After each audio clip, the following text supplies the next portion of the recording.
Hi, everybody on YouTube. What do you think of the new look? Let's be honest here. I have shaved. I couldn't handle it anymore. And this is my surprise to all of you. And I'm just like, what the heck is going on here? What the heck is going on? I know, it's a entirely different look. Entirely. Don't worry, the hair is not cut. It is under my hat. Okay, just to show I didn't go all haywire here. All right, it is tucked in under my hat, so don't think that I went too crazy here. All right, we got Kathleen Marden tonight. We're talking about the anniversary of her aunt and uncle Betty and Barney Hill. This is a huge show for us because let's face it, in the field of ufology, there are very few living legends. Kathleen Marden is one of them. And the fact that she decided that she would actually stay up late on the East Coast to hang out with us tonight, it's pretty cool. We're going to get to her momentarily here. But before we do, let's give the rundown here of everyone in our chat room so far, because we like to do that. We have Race Fan in the gold medal position. Brett Lewis is here, everyone, in silver, which means we could officially start the show. We have Ange from Australia in third, taking home the bronze medal. Hi, Murray F. and the gorgeous Emily Bigelow, Alaska's greatest athlete. Virgil, my man, how you doing? Ninja Wizard and Dirt Road, good to see you guys. Nomad and the lovely and talented Jessica McCreary are here, everyone. Irish Lincoln and beautiful Becky Belling are here. Sassy Sandra, good to see you. Hi, Irish Lincoln and Sultry Susie and Hungry Burrito. Nice to have you here. Brandy Phillips, good to see you. You were looking darling tonight. Sinister Shorts is here. He will be signing autographs after the show. Line up to the right of the studio afterwards. Oh, there's my favorite wrench of the 4 wrenches, because they're all my favorites, really. And that's gorgeous and talented Kira right there. She's the pride of Oregon. And Steve Stockton, also the pride of Oregon. He'll be signing autographs to the left of the studio afterwards. So make sure you say hello to him. Don't make eye contact. He makes him shy. Solaire, good to see you. Z-Hut, you've been away for a while, but it's good to have you back. Thank you for coming on in. Hey, Eric Files, thank you so much for opening up the super chat tonight. Really do appreciate that. Thank you for coming on in. And thank you for your super chat. I really appreciate that, man. Thank you. All right, scrolling on down, Ben from UFO Garage. How you doing, buddy? I'm sorry. Joe's going to kick me in the shins, I know. But, I couldn't stand the beard anymore. I really couldn't. Ken in Texas. How you doing, my friend? Good to have you here, my friend. Joshua and Millennium, good to have you here. Thank you for joining us. Mondak, I did get your email. I'm going to call you this weekend, and we'll get something recorded, if you don't mind, for our next True Tales on our channel here. So if you haven't checked that out, do so. That would be kind of cool. Aiden, nice to see you. Richard Elmore, good to have you here. The gorgeous Helena is back, everyone. Give us a wave, Helena. Give us a wave. Mary Bone's here. She's a vegetarian. Mary Bone, Mary Bone, Mary Bone. All right, who am I missing here? Huda, nice to have you back. Andrew, good morning from the Commonwealth. Tim C., good to have you here. Sightings on 18 Wheels. Welcome to our Spaced Out Radio channel. Don't forget to hit that subscribe button. Ash Dobbs and Project Blue Book and James Smith, good to have you here. Mike Walden and Otis, thank you for coming on in. Jose and Nicola, good to have you here. The lovely and talented Nicole Sakic, there she is. Give a wave to everybody, Nicole. Hey, Kevin and Susan, nice to have you here. Nate Foot, good to see you here. Ashira7, hello, Ashira7. Nice to see you, along with Mendingo. I'm telling you, it just never ends. Ed Clater and Shielded Sugar, good to see you. Thank you for coming on in. Eagle, thanks for joining us. I'm sorry, Kathleen. I mean, this is just, they're packing the house here. It's getting real busy here. Everybody wants to hear you. Nobody's here for me. They're all here for you. I usually get like 3 people. And, all of a sudden, all these people here. I mean, this is amazing. No, I get more than 3, to be honest. But Uncle Dale and his power stash are here. Thank you, Dale. I got your photos. Thank you so much. Paul Holland, good morning. Lee, thanks for joining us. My brother Eugene in Philly, who I think is still in LA. How are you, my friend? Northern UFOs, good to have you here. And Anita Torres, looking lovely tonight. Thank you for joining us. Mr. Catfish, welcome to the channel. And I think we're caught up. So we're going to get going here in about 30 seconds. The awesome, living legend in the UFO world, Kathleen Marden. She's going to open us up to some seriously good stuff tonight. And a good way to support this show, everyone, is by hitting that thumbs up button, by hitting that subscribe button. If you are new to our channel, we really do appreciate it. Hi, Thurston Howell III. And, make sure that if you want, the super chat is open. Ronnie Little, welcome. Thank you for joining us. We're going to get going here in about 5 seconds. I hope you enjoyed tonight's show. I know I am. Oob, Joe, you've got aliens. Here we go.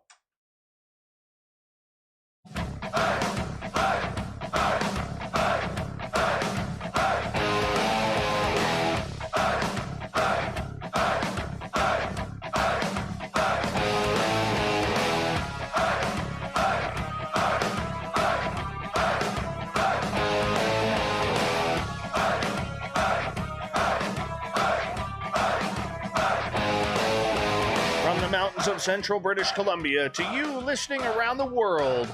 This, my friends, is Spaced Out Radio. I am your host, Dave Scott, sitting in the captain's chair of SOR headquarters.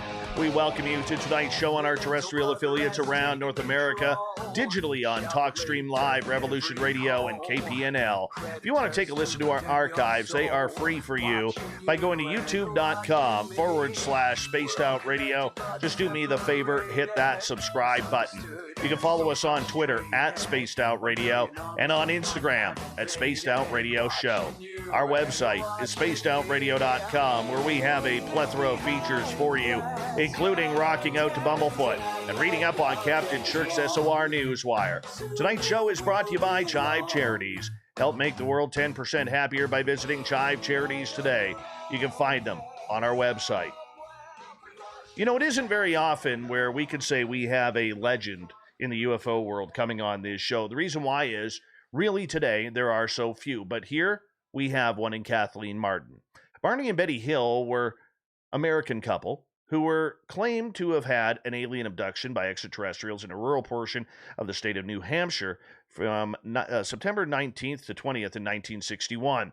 It was first widely publicized report of an alien abduction in the United States. The incident became known as the Hill abduction because the couple stated they had been kidnapped by aliens who claimed to have been from the Zeta Reticuli system.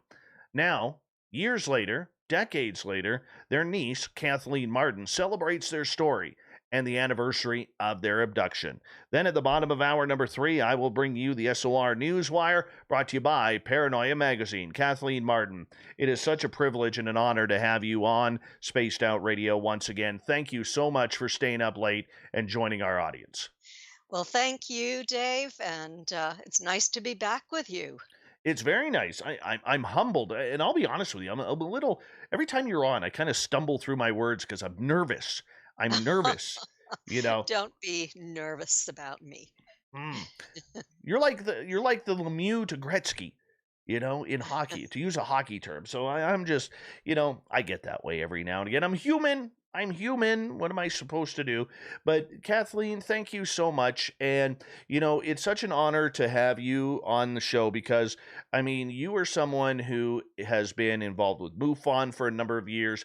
You've been very much involved in helping people with ET abductions. You had to grow up with this subject, in your family with Mr. and Mrs. Hill. And everything that you went through, did you ever think, looking back on it now, that this would have been your life's path? I would never have dreamed that it would be my life's path. And in fact, I was well aware of my aunt and uncle's experience. I was 13 years old when it happened, and Betty called my mother, who was her younger sister, when they had arrived home and taken long showers and had something to eat, and then they uh, drew pictures of the UFOs that they saw. It was a single UFO that they saw, and went to bed. And when they woke up, Betty phoned my mother. She was very concerned that Barney might have been contaminated, and perhaps too her too, but it was Barney who went out and stood in a field looking up at this craft that was hovering only about 100 feet overhead and descending even lower. And so she wanted advice from a neighbor of ours. So that's how it all started for me. But then, I went through high school and through college, and I studied to be a social worker and studied social science because I was always more academically oriented than carrying out the practical end of anything. But I ended up teaching school. My first husband and I moved to Cincinnati, Ohio after college, and he was studying for his doctorate in the philosophy of psychiatry. So I did graduate work there while I was teaching, because in those days it was the wife's responsibility to support the husband while he went through. And then when he was employed as a college professor, probably, then he would support the wife in going through college. But I didn't complete it because I ended up getting divorced and moving away. So I taught school for many years, and then I moved back to New Hampshire. And when I was in New Hampshire, I was watching television shows about Betty's and Barney's experience, reading newspaper articles, and that sort of thing. And the information that was given was different from what I remembered. And I thought, am I just remembering this incorrectly? I need to check into this. So I decided that since I was leaving the field of education, I wasn't feeling well. I had been diagnosed with a disease that was fairly long term, but I had a miraculous healing about 12 years ago. But anyway, I decided that I would investigate my aunt and uncle's experience myself to find out what was the truth, to separate fact from fiction, and not only to investigate by driving along the entire route that they took from Niagara Falls up through Toronto, stopping 112 miles west of Montreal, and then spending a lovely afternoon as tourists in Montreal, expecting that they would spend the night at the outskirts of the city because they had a dog and they couldn't take their dog into the big hotels downtown. But as they were driving out to look for a motel, Barney lost his way, and they ended up on the highway that would take them back through Vermont and into New Hampshire. So they decided that they would continue on their vacation.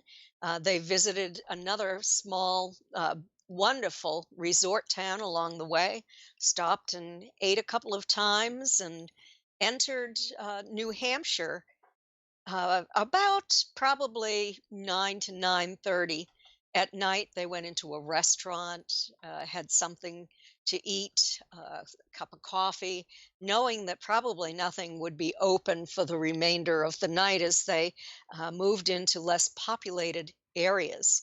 So that's how it all started.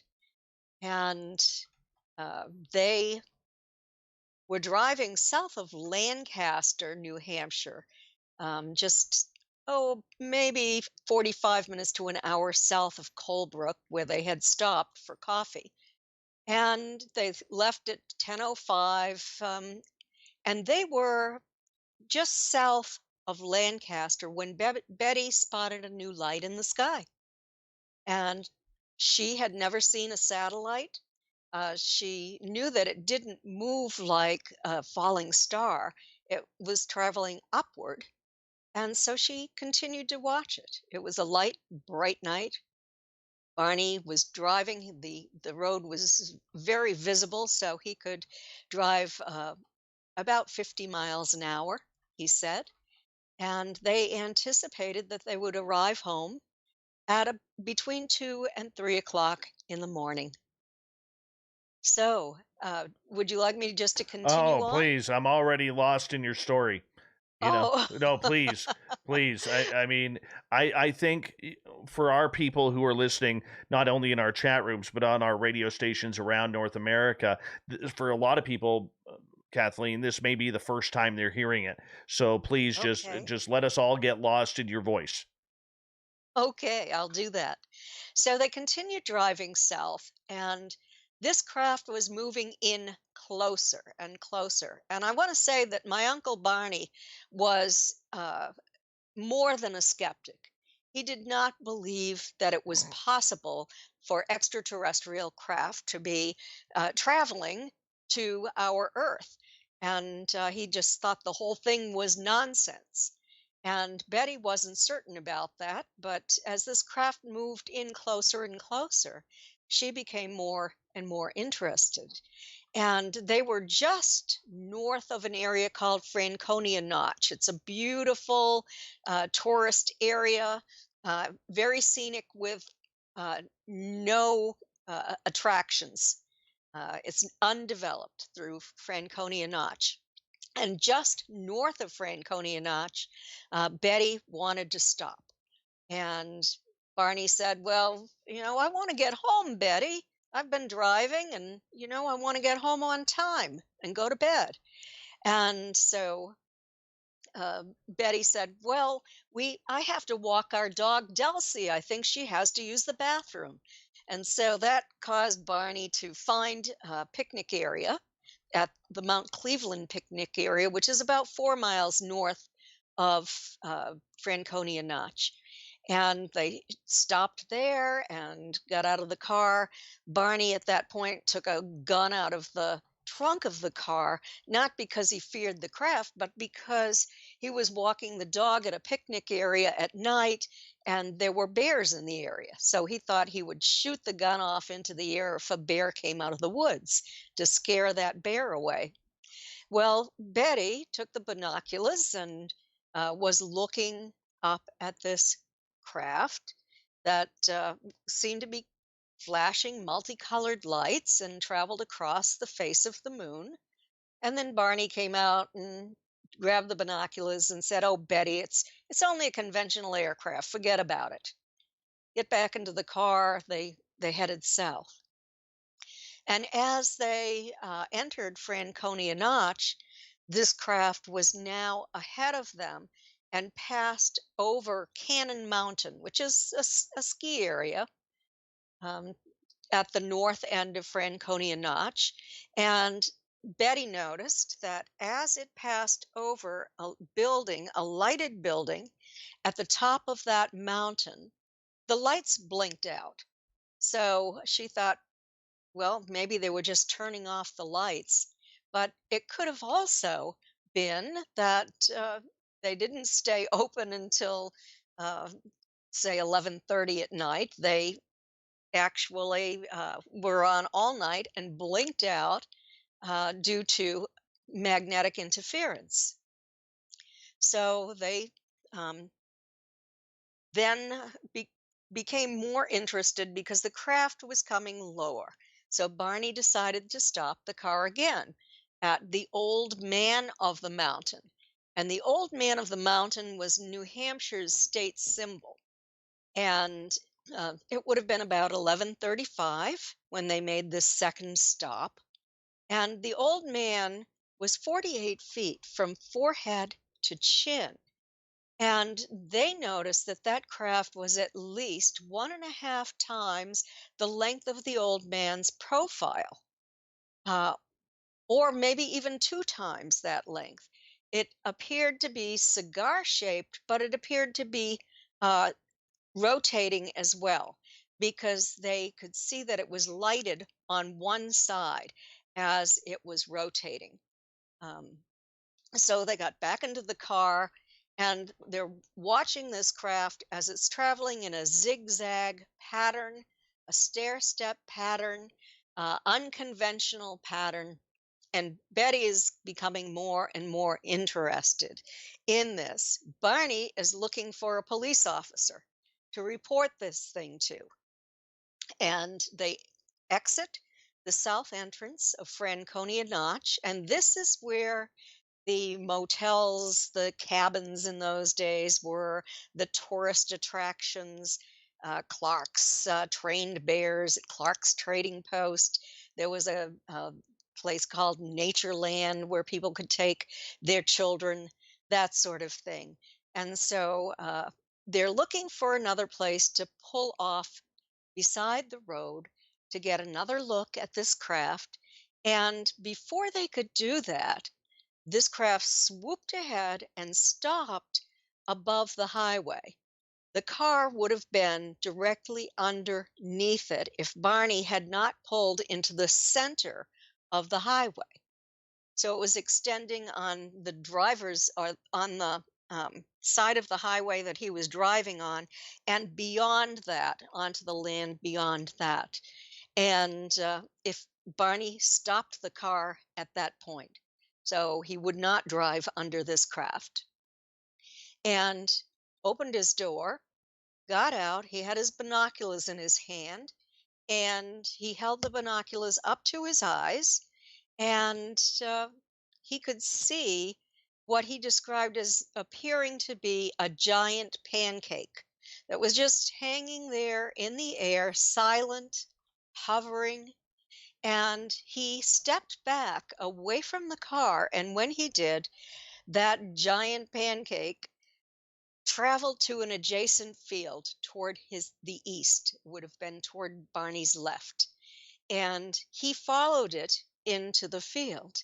And he put the binoculars to his eyes. It had now descended to about 100 feet. And he was looking at it. He'd put the binoculars to his eyes and see what he saw. And then he would shake his head and pull the binoculars down and say, "It can't be. It can't be." And put the binoculars back up and pinch himself to make sure he wasn't dreaming. He was really having a moment of cognitive dissonance then. And this craft was just there, clear as a bell. And he, through his binoculars, saw through this lighted row of windows figures. And those figures were humanoid in shape, meaning that they had a head, a body, arms and legs, two arms, two legs, two eyes, hands, and they were dressed in black, shiny uniforms. And suddenly, all except for one moved away from the window to what appeared to be a panel on the back of the hallway that seemed to encircle the front part of this brilliantly lighted craft. And he is looking now at one standing at the window. And he uh, was looking at this craft, and little red lights started to slide out on like little fins. And then something started to drop down at the bottom, from the bottom of the craft, that he thought might be a rope, but then no, it wasn't actually a rope. He couldn't identify what it was. Today, we know that that is the beam that extends down from the bottom of the craft that is like a carrier beam. And the non human entities just travel down that beam. They capture that human and take them onto the beam and back up into the craft. So Barney was correct when he sensed that he was going to be captured like, quote, a bug in a net, close quote. And he became terrified. He knew that there was a plan for him, and he was going to get back to the car and outrun that craft. So he went screaming back to the car to Betty that they had to get out of there or they were going to be captured. And as he entered the car, he noticed that the craft was now moving in his direction. He went speeding down the highway. He'd left the car running and told Betty to roll up down the window and look up and see if she could see the lights on the craft. Well, she rolled down the window and all she saw was blackness. No lights. All she saw was blackness, even though it was a bright light night. And she rolled the window up and she said, "No, Barney, I don't see the lights." And within moments, they heard a series of code like buzzing sounds that were striking the trunk of their car. Oh, weird. It caused their car, it was a 1957 Chevy Bel Air, two tone, blue and white, caused that car to vibrate and for a tingling sensation to pass through Betty's and Barney's bodies. The next thing they knew, they were 35 miles down the highway with very spotty memories of what had happened in the interim. They remembered finding themselves on a dirt road with tall trees all around, not on the highway any longer. They remembered a roadblock, but they didn't know where or when that occurred. And they remembered a fiery orb, a large fiery orb that appeared to be sitting on the ground. And then they heard a series of buzzing sounds again. And when that occurred, they looked but didn't see the craft this time. And Betty said to Barney, "Now do you believe in flying saucers?" And he said, "Oh, Betty, don't be ridiculous. There's no such thing as flying saucers. I'll prove to you that I can make those sounds." So he stopped the car. He drove from one side of the road to the other. And to Betty's delight, he could not make that sound. He could not reproduce it. So they just drove on to their home on New Hampshire's seacoast, Portsmouth, New Hampshire. They had been looking for a highway patrolman. They'd been looking for a cup of coffee. They couldn't find either along the way.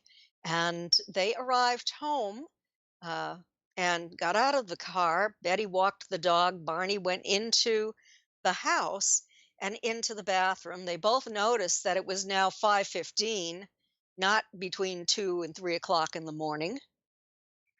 And when Barney went into the bathroom, he noticed that his shoe was untied.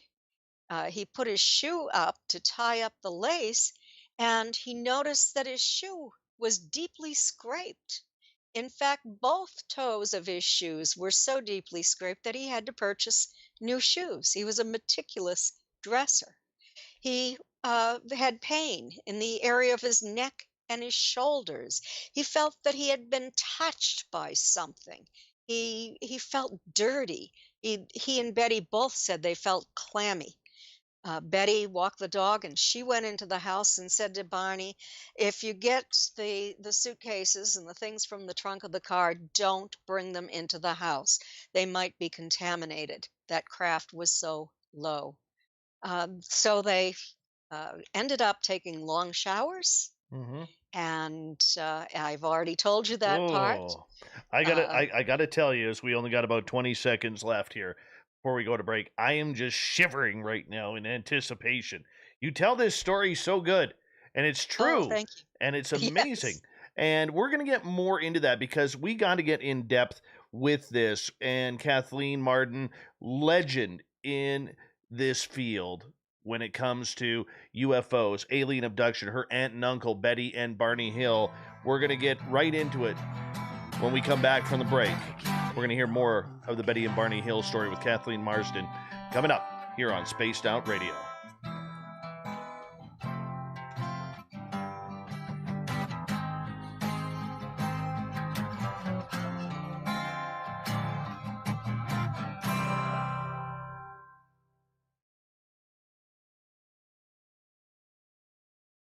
All right, we are clear. Okay. All right.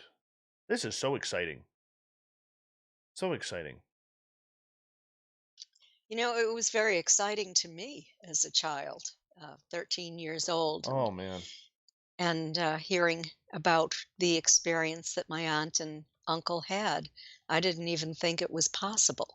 In school, we were told that we were the only inhabited planet in our solar system, and I certainly wasn't thinking about our galaxy. I was limited to the solar system at that point. Oh, tell me about it. Tell me about it. And it is just so creepy. And we're gonna ask some in-depth questions here to coming up here. But I just want you to get the story out because it's just so impactful. I mean, what is this now? 60 years since it's This happened? is, yeah, 60 years Holy since cow. this occurred. Wow. It's hard to believe I'm that old. You don't look it. You don't look Well, it. thank you. No, I have good tissue. That's what my doctor says. I have both of my grandmothers lived to be nearly 100. Oh, So, wow. yes, long Wow. livers in the family. Holy cow, that's awesome. That is awesome. Mhm. I I know with my own experiences, um I know what you're saying, like, Dr. Bob McGuire. Yes, Yeah. yes. Him and I got taken 3 weeks ago. You did. Yeah. Wow. I went to bed after the show, and I literally, wo uh, I was in this hotel, this dark, dreary hotel, and Bob was there. A few other ufologists were there that I didn't know, or I knew who they were in the dream, but I can't remember who they are. One was Olaf Phillips, and there were three gray guys. Two were tag team together, and one was on his own. They were just kind of running around this, what I thought was a hotel. Woke up the next morning, felt like I was awake all night.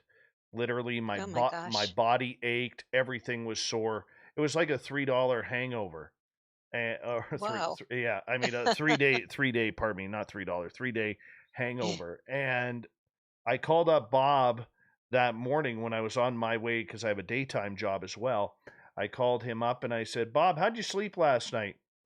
And he goes, well, I was tossing and turning and I didn't have that good of a sleep. And his wife Sharon got up because she had heard things walking downstairs in their house. Mhm. And I said, well, I got taken last night and you were there. And he went, what? I said, yeah. So after we hung up the phone, long story short, he ended up checking his Fitbit, Mhm. and his Fitbit said that he was awake for 90 minutes in the middle of the Mhm. night, and the GPS on his Fitbit was that he was not registering on the planet. Uh-huh. Yeah, those uh, Fitbits are pretty good that, they can show that a person has walked like 1,000 stairs when there aren't any stairs in their home Oh, I when hear they're you. taken. I hear you. I hear you. We've got about 1 minute here. Mhm. And hi, George Hernandez. How are you? I want to say a big thank you to Fabster times two, the gorgeous Kira, UFO Garage, Mr. Catfish times two, Sinister Shorts, Ash Dobbs, Brett Lewis, and Eric for these amazing super chats. Amazing super chats tonight. You guys are awesome. Way too kind. All because you feel bad I shaved my beard. I mean, thank you. But wow. Wow, amazing. Thank you guys so much. Really do appreciate the love. Really do. Yeah, it's have you ever been taken? Have I? Yeah. Yes. Oh, cool. So, all right, we'll get into that in a little bit. I wasn't sure if you were or not. I thought you were, but I wasn't sure if you were one of us. Wasn't sure. Are you one of us weirdos? Sure. Yeah, I wasn't happy about it, but Yeah, I know the it feeling. happened. I know the feeling. I'm still waiting for my. I pretty much laid down the law that I don't want them taking me at night, but they don't seem to listen. I just take me. I'm more than willing to go. I'm more than willing to go, but give me a little bit of a warning. Like take me during the day. Take me while I'm awake. I'm fine with that. Let's just go. Mhm. We got 10 seconds here. Thank you to everyone who is tuning on in. Thank you for everyone who is subscribed. Here we go with the second half hour.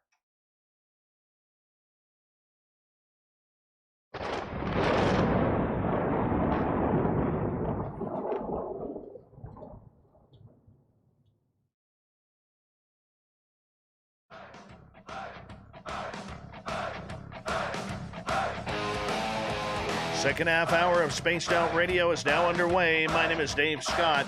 Thank you so much for taking the time to join us. We really do appreciate earning your listening ears. We want to remind you that if you miss portions of this show or others, check out our free archives by going to youtube.com/spaced out radio. Just do me the favor, hit that subscribe button. Our website is spacedoutradio.com, where we have a plethora of features for you, including rocking out to Bumblefoot and reading up on Captain Shirk's SOR Newswire. Follow us on Twitter at Spaced Out Radio and on Instagram at Spaced Out Radio Show. It's the anniversary, 60 years since Betty and Barney Hill were abducted by extraterrestrials while driving on the American East Coast. Their niece, Kathleen Marden, is here tonight. She is one of the greatest legends in ufology as far as I'm concerned, and we are so lucky to have her here. Kathleen, welcome back. Thank you. Great to be back. I hope you don't get insulted by the amount of times I'm going to call you legend tonight. I don't consider that to be an insult. It's a compliment. Well, Thank good, you. good. Kathleen, in the first half hour, you really went into detail about the experience that Uncle Barney and Aunt Betty had for you, and what they went through. I'm still amazed by it because even though I've heard it numerous times, it still hits me the same way, like I'm hearing it for the first time each and every time. For you as a family, when they came to you guys and said, "This is what happened," why did you believe them? Betty and Barney were not people who would joke around and with that sort of thing. Betty and Barney were very involved in community affairs. They were involved in the civil rights movement.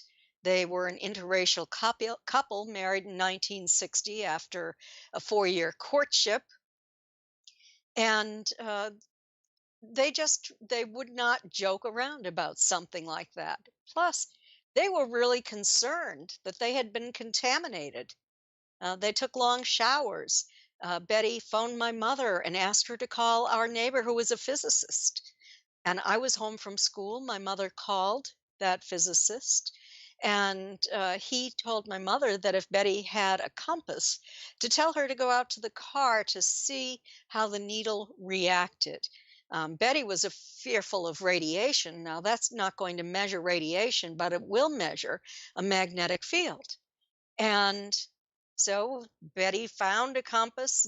Barney's saying, "Betty, forget about it. Betty, don't tell anyone about this. No good can ever come of it." And so she uh, went to the car and found those shiny spots on the trunk of the car that hadn't been there the day before. And she held the compass over them, and the needle whirled. But when she started at another part of the car, the needle dropped down. So there was a magnetic field around the trunk of that vehicle. And we found these magnetic fields around other vehicles that have been where people have been taken in MUFON investigations. So that's what happened, apparently. And I wouldn't doubt that they picked that car up. That's just speculation on my part. But I kind of think there was a problem that in the testimony, because under hypnosis, I'm kind of jumping ahead, but under hypnosis, Barney said, "Well, I'm driving and driving, and I make a turn, and I don't know why I had to make that turn."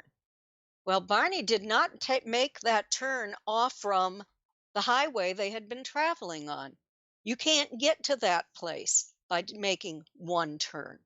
And so that car was moved to another location. But getting back to what happened, My family was very interested and we were very concerned too. We wanted to see those spots on the car. And so within 2 days, we went down to Betty's and Barney's house. And we did see the spots on the car. We heard Betty, who was describing everything they saw and how her dress was torn. But I didn't see the dress at that time. She'd already put it into her closet. The tops of Barney's dress shoes, they were so deeply scraped. The watches that would not work, Betty handed me a watch and said, see if you can make this work. I'll never forget it, even though I was 13, because it was such a shocking event. It was like imprinted into my brain, and because I couldn't make her watch run. It never ran again. It was a wind up watch, and probably the magnetic field sprung the spring in the watch. It did that to that type of watch, and it was very, very interesting to me, a little bit frightening, I would say. My mother had told Betty and Barney to call Pease Air Force Base because my father's best friend was a police officer and he stopped by the house every night on his way home from work. He worked days as a machinist and on his part time it was a tiny town, so they didn't have full-time police officers in those days. He had been the chief of police, and he said that Pease Air Force Base in Newington, New Hampshire, had notified the police station that if anyone saw a flying saucer, they should report it to Pease. So, based upon what he told my mother, she told Betty and Barney, and they called Pease Air Force Base. When we arrived at their house, Barney was sitting just waiting for the base to call back. They had made the report the night before, but um, they uh, there was some interesting information in that report, and the officer Henderson wanted to speak with Barney about that. They had actually had picked up an unknown craft on radar, according to the report. So it could have been a coincidence at that time. I'm convinced it wasn't because there were two radar stations that picked up craft that Kathleen, night. may I butt in and ask a question if you don't mind? Oh, certainly. Yes.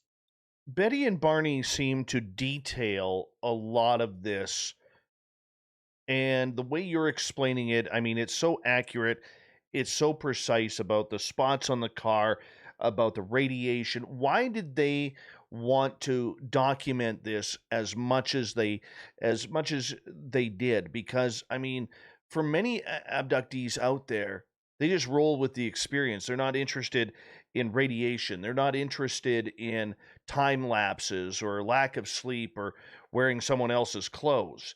You know, we're not taking those Mm. photos or anything. Why did they go the opposite direction? Well, first of all, this was 1961. And as far as we knew, no one had ever been abducted in the United States or anywhere else.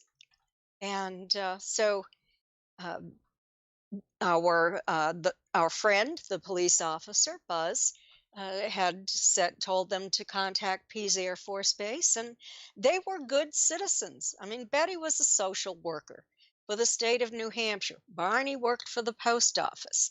They were doing, uh, they were behaving in a proper manner. And when they were told that that's what the Air Force wanted, they made the report. The base was just the next town over from where they lived. And then Betty had never read a book. She knew nothing about flying saucers. And so, except for in sci fi movies, but she didn't even watch sci fi movies. She'd heard about them. Um, but anyway, she went to the Portsmouth Public Library and took the first book she had ever read on that topic out of the library. and it was written by Major Donald Kehoe, who had been a military officer, who was now the civilian director of the National Investigations Committee on Aerial Phenomena. And there was an address inside and a request that if anyone had a sighting, they should report it to NICAP. So, again, being good citizens, she was the typist of the family. She and Barney sat down and wrote a letter. And thank goodness that they had documented all of this.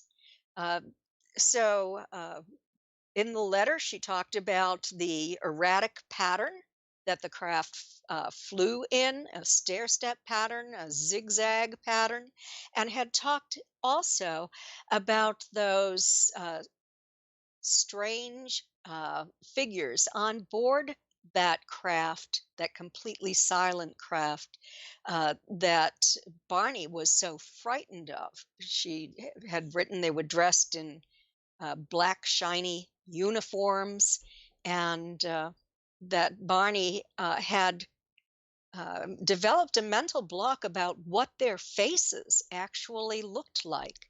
And she and Barney were both interested in hypnosis to see if they could help Barney to uncover what those faces looked like.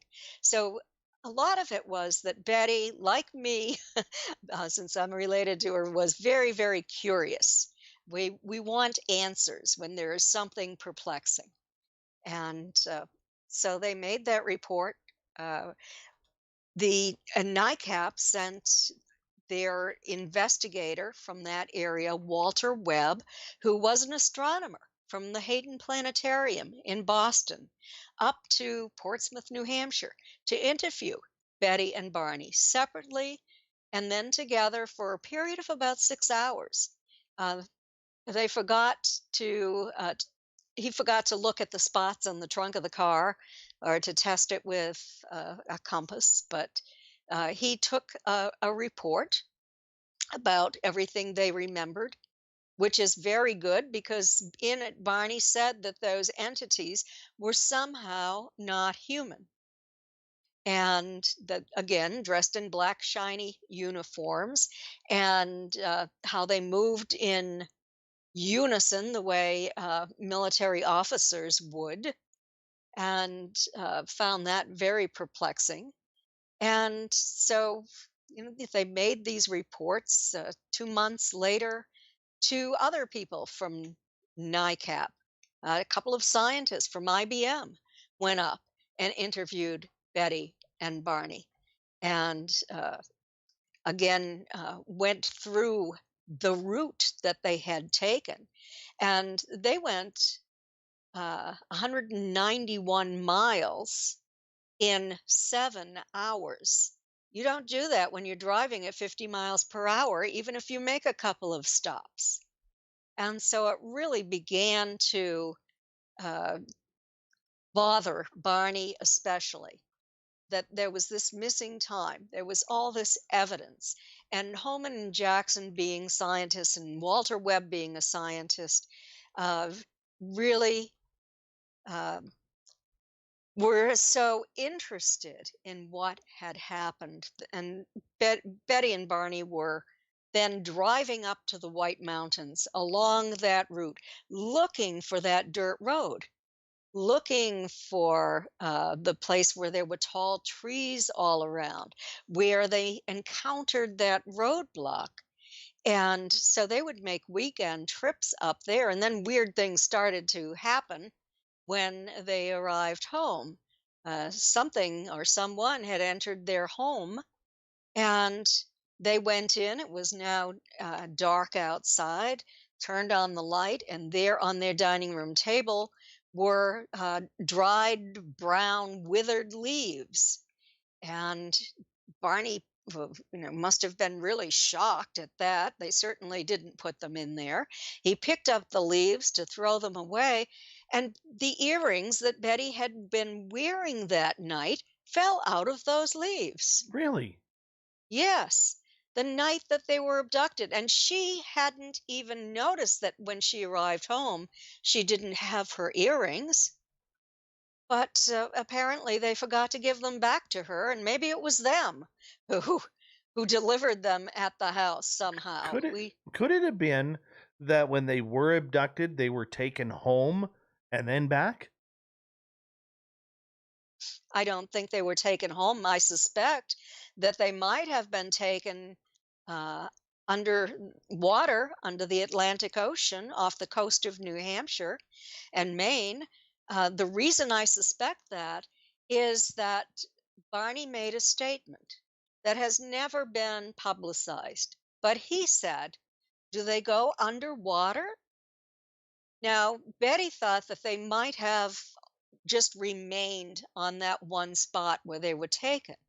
But I know for a fact that many, many people see these craft coming up out of deep bodies of water and going down again.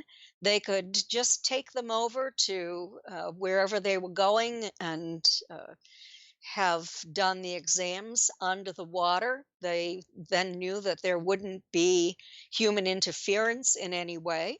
And that's just speculation. It's just fun to kind of speculate about what did happen. Betty and Barney were just on the craft undergoing physical exams, so they will never know for certain. But the craft that Pease Air Force recorded on radar at 2:14 a.m. was seen coming in from the east, from the Atlantic Ocean, and traveling toward the west. And I spoke to a man who was in the Navy at that time. He and his friend would go to down to Portland, Maine, to visit a girlfriend every the night that Betty and Barney were returning home, and they saw a craft that night, very low in the sky, headed toward Lincoln, New Hampshire, toward that area. So there are people who have since reported to me that they observed something. A man who had retired from the Air Force called me a few years ago and told me that he was in the control tower at Pease Air Force Base and saw a UFO. I am not certain if it was on that night. I wish I had recorded his statement and documented his statement. I didn't at that time. I but people have talked about this so many times. Um, and all of the time, we seem to be receiving more information from the physical evidence and also from individuals who are still alive, who have now retired and don't mind talking about it because they couldn't lose their jobs at this point.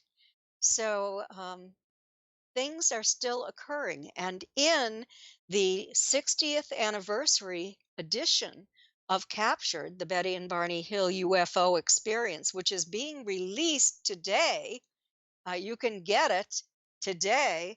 Um, that there is new evidence. I wrote a new chapter on Stanton Friedman at the beginning of the book, and at the end of the book, I have a new chapter on all of the scientific evidence that has been evaluated from the time the first book was published until now. So a period of 13, 14 years. And it there is some very, very interesting evidence in that book. I can't tell you what it is. I'll give you one hint, though, of only one thing. I have spoken about this before. There is a lot of evidence, including an update on the star map. But uh, Stanton T. Friedman, my co author, with whom I worked for 14 years. We wrote 3 books together. He lived in New Brunswick in Fredericton, and he during his investigation back in the late 1970s, had written to the Boston newspaper reporter, John Luttrell. Now, why did he write to John Luttrell? Because Betty and Barney had never intended to have their story go public. They didn't want it to. They were involved in the civil rights movement. As an interracial couple, they did not want to bring attention to themselves with the jobs that they had working for the government. They feared that they could lose their jobs. And a friend of Betty's finally, um, in 1965, spilled the beans and told this newspaper reporter what had happened. And this friend of Betty's knew what Betty and Barney had said. She was sworn to secrecy like the rest of us. And she didn't maintain confidentiality. And the story was brought forth for 5 days in the Boston Traveler. That story spread all over the country, all around the world.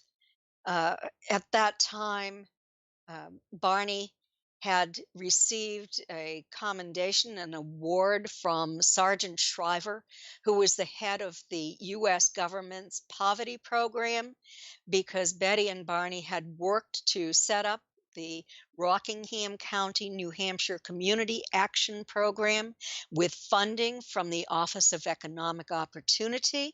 This was a major achievement. Barney was the first chairman of the board of directors.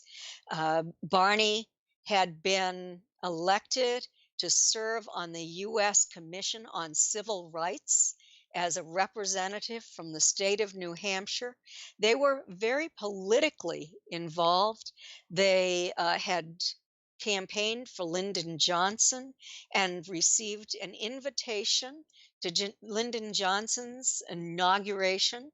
And they went. And since I was their niece and they had encouraged me always to do good things and follow in their footsteps, I campaigned as little as I could as a high school student, talking to other students and telling them to talk to their parents and that sort of thing.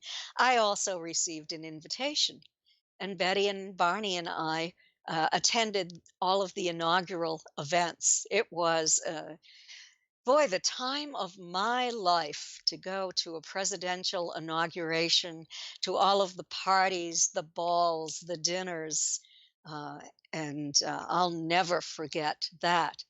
And that was what Betty and Barney had to lose. Yes. Amazing. I mean, we're only about a minute away here from where we go to break here at the top of the hour. Kathleen, I mean, the fact that everything just all of a sudden took off for them, was it to keep them quiet, keep their story out of the public, or was it something that the government officials wanted to kind of show them off? An interracial couple, amazing experience. How did that work? The federal government definitely did not want that story made public, but it was. And there was a psychological operation that began with Betty and Barney. There were government disinformants who came forward to try to destroy that story and to attack the credibility of Betty and Barney. So it wasn't good. Fortunately, they didn't lose their jobs, but Barney wasn't reelected to the U.S. Civil Rights Commission when his appointment time was Right. up. It was bad. It was not good for them. They were distressed. Well, let's They hold ne- that. Let's hold that okay. until we get back with hour number 2. Kathleen Marden, legend in the UFO field, chatting with us on the anniversary of Betty and Barney Hill. Her brand new book on the story launched today. That's what we love on this show, is when books launch, when we have the guest on. Kathleen Marden returns right after this.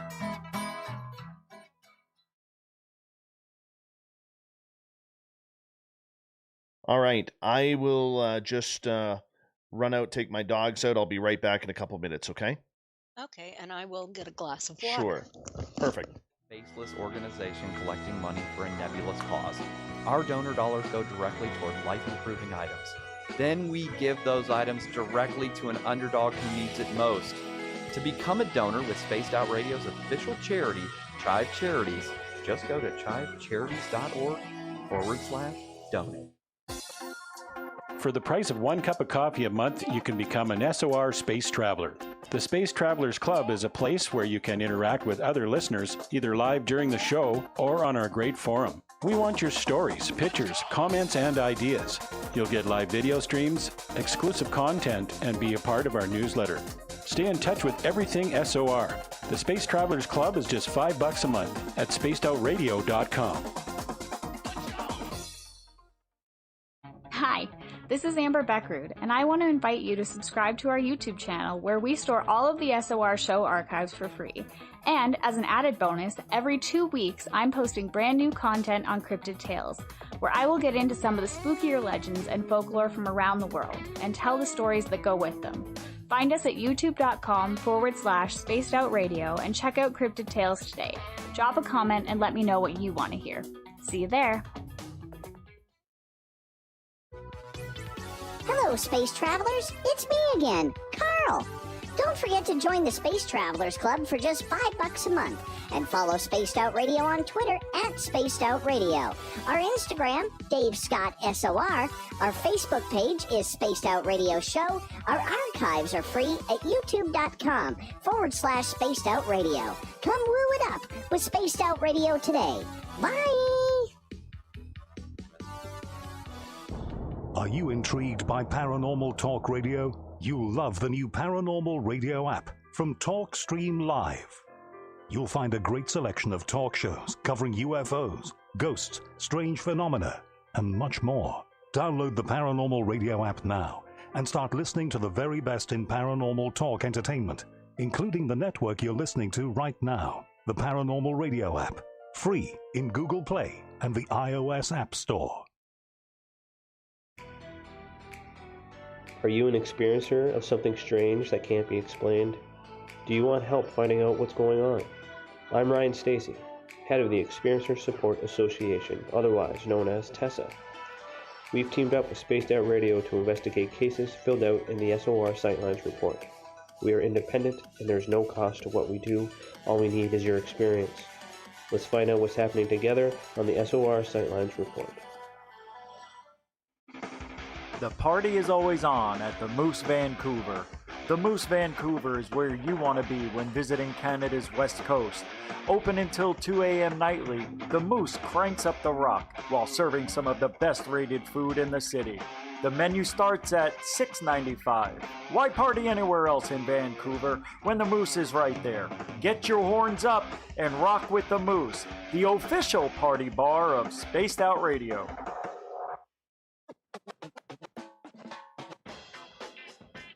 The SOR Vault is open for business, and do we have some cool swag for you to pick up? All you have to do is head over to our website and click on the SOR Vault. You have a variety of cool logos to choose from, and put them on anything you want. T-shirts, hoodies, hats, coffee mugs, you name it, we can get it to you. So do your shopping by supporting the story you love. Get your Spaced Out Radio swag at the SOR Vault today.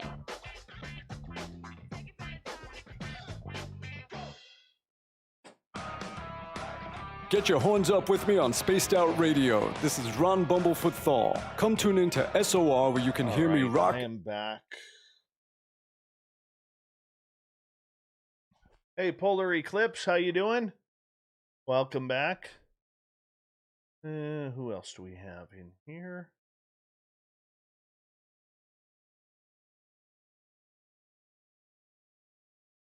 Oh, hey, Clam.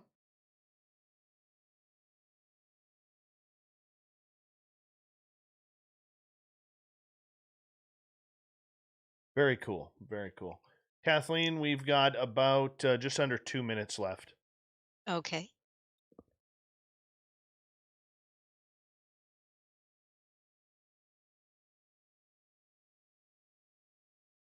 I'm so excited right now. This is such awesome radio. Such awesome radio.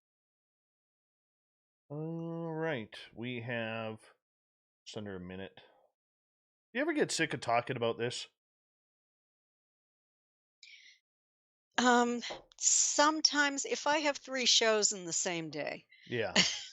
then then it's a little wearing, and I'm always trying to think of rewording it differently, just to Yeah. amuse myself, probably. I hear. But I can imagine. I yeah. can imagine. Why not? I can totally imagine. I mean, gee whiz. Gee whiz. All right. We have about 45 seconds. I want to say thank you so much to Mr. Catfish for numerous super chats. Dirty Filth, Fapster for the couple, Gorgeous Kira, Ben from UFO Garage, Sinister Shorts, Ash Dobbs, Brett Lewis, and Eric. Thank you so much for the love and support of Spaced Out Radio. It's a great way to support what we do on this show on a nightly basis, as we work hard here for you, and we try and bring you top-notch guests. You could thank Corrence, the booking guy, for that. And yeah, we're going to get going here in about 5 seconds. Remember to, if you're new, to hit that thumbs up, hit that subscribe button. We'd really appreciate it. Here we go.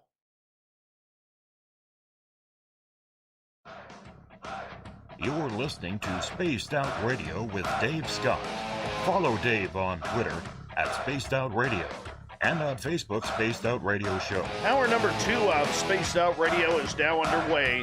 My name is Dave Scott. Thank you so much for taking the time to join us. We really do appreciate earning your listening ears. Hello to everyone listening in on our terrestrial affiliates around North America, digitally on TalkStream Live, Revolution Radio, and KPNL. All of our archives are free by going to youtube.com/Spaced Out Radio. Just do old Davey the favor, hit that subscribe button. The Desert Clam has set the password for tonight in the SOR Space Travelers Club. What do you got for us, Clam? Lacanoscopy. Lacanoscopy is your password. Use it wisely, Space Travelers, as the Clam sets the password each and every night right here on Spaced Out Radio. Our website is spacedoutradio.com, where we have a plethora of features for you, including rocking out to Bumblefoot and reading up on Captain Shirk's SOR Newswire. Follow us on Twitter at Spaced Out Radio and on Instagram at Spaced Out Radio Show. We continue on with Kathleen Marden, who has a brand new book updated on the Betty and Barney Hill experience, their experience of being abducted 60 years ago. And it's still one of the top stories out there regarding alien abduction. And Kathleen, thank you so much for joining us. I want to ask you about that because there are so many people now coming out saying that they have been abducted in the internet age. Yet stories like this one and Travis Walton are still extremely relevant and highly talked about. What do you think causes that with all of these news stories, that Betty and Barney Hill's story is still one of the top ones out there 60 years later? I think it's because there was evidence. There was physical evidence that's been examined in scientific laboratories, and the evidence is pretty overwhelming. There's also evidence of a cover-up, and I talk about that in Captured. But the Air Force altered its report, and for example, let me tell you. Project Blue Book stated that there was no lateral or vertical movement noted by Betty or Barney. And Betty and Barney, in the Project Blue Book report, it was recorded. The vehicle ascended and it descended rapidly. It swooped down. No lateral or vertical movement. That's a contradiction. But those statements are in the Air Force's report. What the Air Force revised and concluded contradicted what Betty and Barney stated. Another thing, they said that, Betty and Barney probably saw an advertising searchlight that night. An advertising searchlight in a mountainous, sparsely populated area in the off-season? Give me a break. That was the most ridiculous one. And then, maybe it was the planet Jupiter. Does the planet Jupiter descend to within 100 feet of the Earth? And there are people from Jupiter seen through the craft? No, absolutely not. They came up with the most ridiculous explanations.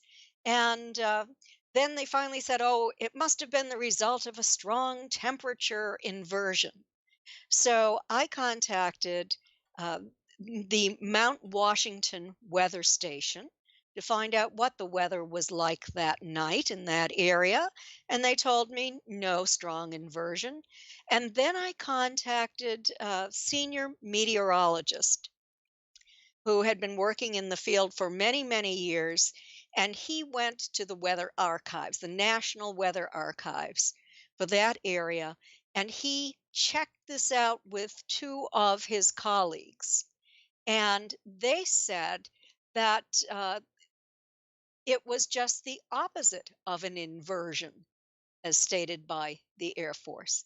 So there was all this evidence of a cover up. And on the other hand, you have all of the evidence that it really did happen and that there was physical evidence, and they were seen by Dr. Benjamin Simon. He wasn't just a next door hypnotist or a stage hypnotist. He was a neuropsychiatrist of high standing. They had the first scientifically investigated case in the United States, and most of the scientists who actually investigated the case believed that it was real. Then the after it was made public, there were disinformants. That's what I'm calling them. Stan Friedman called them debunkers. Well, debunkers take the bunk out of something. These disinformants were adding bunk. They took every part of that story apart and they fictionalized it, adding false information to make it appear that Betty and Barney had only seen a light in the sky, and they became concerned about this light and they drove home. And then Betty had a series of dreams. And because Barney was such a weak person and loved his wife so much, he believed her delusions. Wow. And it's the way they changed that story really was upsetting to me as I was investigating and separating fact from fiction. And that's what I did and put down in that book, Captured. And I was going to write the truth regardless of what I found. I was being as skeptical as I could possibly be, trying to destroy the story, attempting to find evidence that it didn't occur. But everything led to evidence that it actually did. And it's all in my book. For you personally, watching your aunt and uncle go through this, not only is it a tough time because of the politics of the time and them being a very loving, caring racial couple, which was abnormal at the time, but going through what they did politically, going through what they did, with their reputations being attacked by this. I mean, did the family really circle around them to defend their honor? Well, no one went public to defend their honor. No one in the family, I will say. Stanton Friedman certainly did, and other scientists did, but not members of the family because, we're just a normal family, farm family in New Hampshire. When that story went public through the Boston Traveler, Betty and Barney, the first night, escaped to Pease Air Force Base for some peace and quiet and to get away from the media. And the second night, they drove down to my grandparents' home and we met as a family. I grew up across the street from my grandparents. And as a family, we discussed what should we do next? This impacts the entire family, not just Betty and Barney. And so we all agreed that since the cat was out of the bag, that Betty and Barney should speak publicly about this. So a few days later, they spoke at the Universalist Unitarian Church in Dover, New Hampshire, and they spoke only about the sighting and not the abduction. And they were introduced to this overcrowded audience on the first floor of the church. They had loudspeakers on the bottom level, and there were people standing outside the church on a night when it was sleeting. And Betty and Barney were introduced by the public information officer from Pease Air Force Base. There were military people there that Betty and Barney had spoken with as well. And there was an author there that Betty had met at the Exeter Police Station, Exeter, New Hampshire. That was part of her territory as a social worker. She worked in child welfare and adoption. And so she would stop by the police station to check on the wards of the state to see if anyone had gotten into trouble with the police. And that's when she met John Fuller, who was a mainstream author, but he had an interest in UFOs. He had followed, later he followed the Condon Committee, and wrote an article in Look magazine, but this was back in 1968 or so that he wrote that. And it was kind of an expose at how crooked, that's the word I have to use for it, on how dishonest the Condon Committee, not the investigators, but Edward Condon and the others who were leading the program that was being directed by the Air Force, I later discovered, they were launching a cover-up.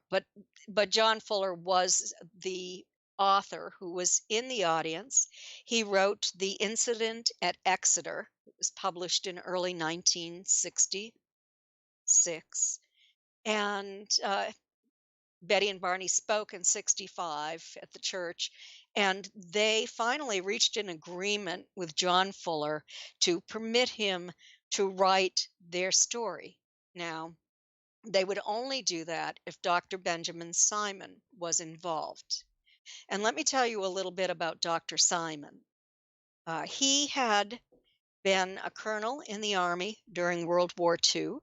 He had set up the neuropsychiatric unit at the Mason General Hospital on Long Island, where he was highly successful in treating veterans who were returning from the war.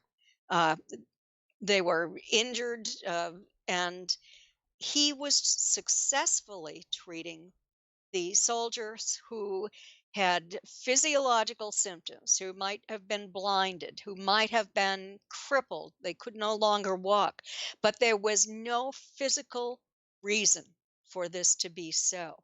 It was psychogenically induced by the trauma from the war.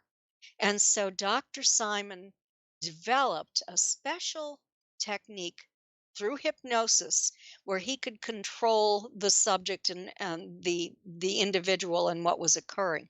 In fact, he was so successful that John Huston produced a movie about his work. It's called Let There Be Light. And you would see, for example, a soldier who would be taken into his office.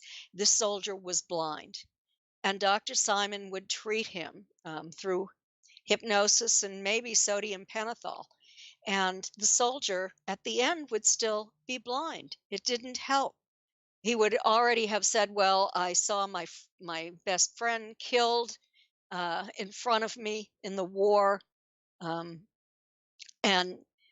that still did not heal the soldier. So Dr. Simon had a way of probing deeply into the individual's past. And in this case, he discovered that this soldier had received a Dear John letter a couple of weeks prior to losing his eyesight. He had read that letter from his sweetheart who was breaking up with him. And the combination of the trauma from the breakup and the trauma from seeing his friend killed combined to create this physical condition, this blindness for which there was no injury except for a psychological injury. And so Barney was the best. He was the best person for Barney to see because Barney had developed post traumatic stress disorder. That's what we call it now. Back then, Dr. Simon was calling it neurosis related to this UFO sighting, anxiety due to this UFO sighting. And Barney ended up having to take a leave of absence from work before he underwent hypnosis because he had developed bleeding ulcers. He wasn't sleeping well. He was really having a difficult time. He was hospitalized with the bleeding ulcers that couldn't heal. It was a life-threatening event. And so he received the referral to Dr. Benjamin Simon. Betty went down with him in December of 1963. And they had their consultation with Dr. Simon. And Dr. Simon was surprised initially because he thought that Barney was going to be the patient, but Betty said that she would like to undergo hypnosis too. So he devised a plan where he would take them separately. They would drive down together. One would wait in a soundproof waiting room with loud music playing, while the other one was undergoing hypnosis with Dr. Simon. And at the end of each session, Dr. Simon reinstated amnesia. He did that for two reasons. One was that at one time during Barney's sessions, he was so deeply traumatized that he had what is called an abreaction. That's a psychological term for it. He had a great release of emotion. Where he was screaming and weeping because Dr. Simon was forcing him to move beyond that point that he had amnesia for and toward the UFO abduction itself. And I want to say that Dr. Simon, just like Barney, before he had this experience, did not believe that UFOs were real. And then, he would see Betty, and she would have hypnosis too, with amnesia reinstated. So this went on for 4 months, and you look like you want to ask a question. Oh, I'm always wanting to ask a question. Well, just feel free to break in. Yeah, but you see, you're one of those awesome speakers that every time I have a question, as you're speaking, you answer it. So then I'm like, damn it. What do I do now? What do I do now? But no, it's awesome. no. It's awesome though, because I'm getting my answers. With the recall that they started having, was it traumatizing to them as to what they learned? Well, let me back up to the hypnosis where they weren't recalling. Well, they were recalling what happened to Dr. Simon, and he was recording it, but they were going home without a memory. But they started to have nightmares on the night that they would return back to Portsmouth after undergoing hypnosis. For example, Betty had a nightmare that the sky was just full of UFOs and that there was a war going on and bombs were being dropped and there was just utter devastation. So she didn't know what she had told Dr. Simon, but apparently she was undergoing some trauma and some fear that, maybe her life was going to come to an end that night. And Barney was having these sort of nightmares occasionally too. And So then they underwent 4 months of hypnosis with amnesia reinstated. And then at the end of 4 months, for the next 2 months, they saw Dr. Simon for 6 months in all. For 2 months, he was permitting them to listen to the hypnosis tapes together so that they would know what the other one said during hypnosis and how their statements lined up and where there might have been contradictions. And so there were very few contradictions, I have to say. And so they went through therapy at that point, psychotherapy with Dr. Simon, and also were able to integrate this experience into their consciousness.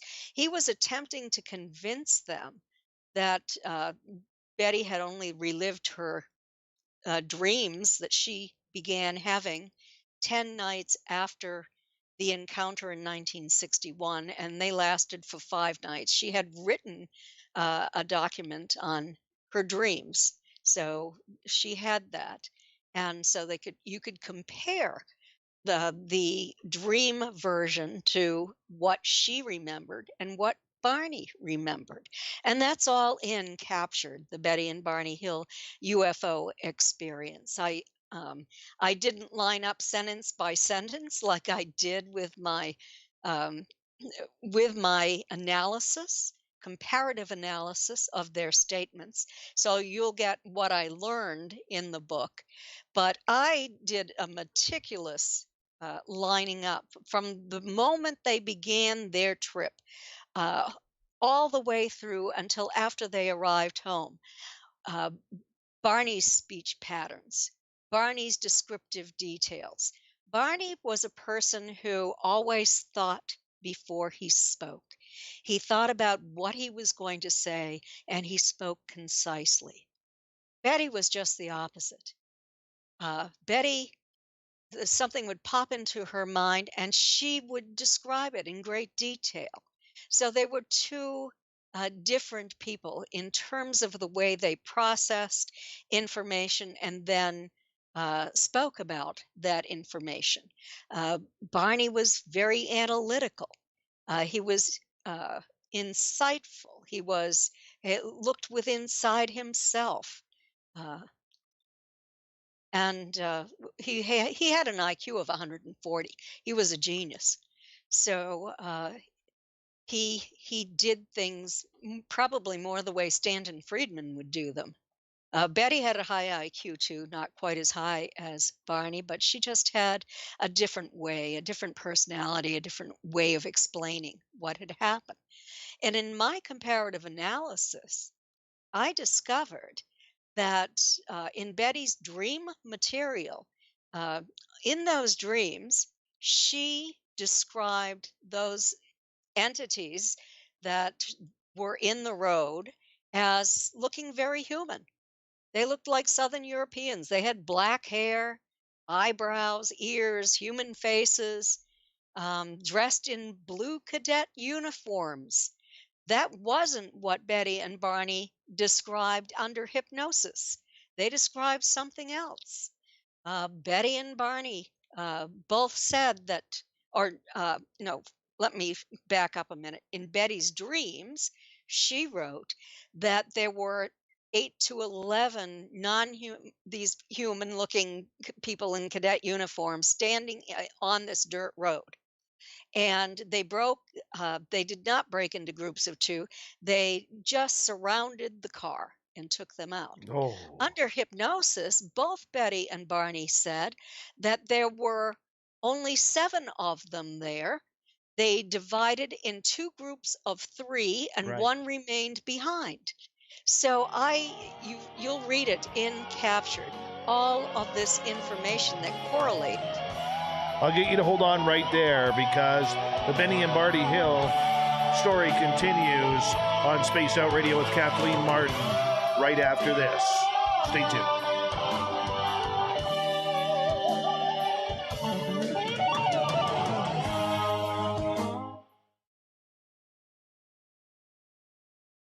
I'm just shivering over here. It's so awesome.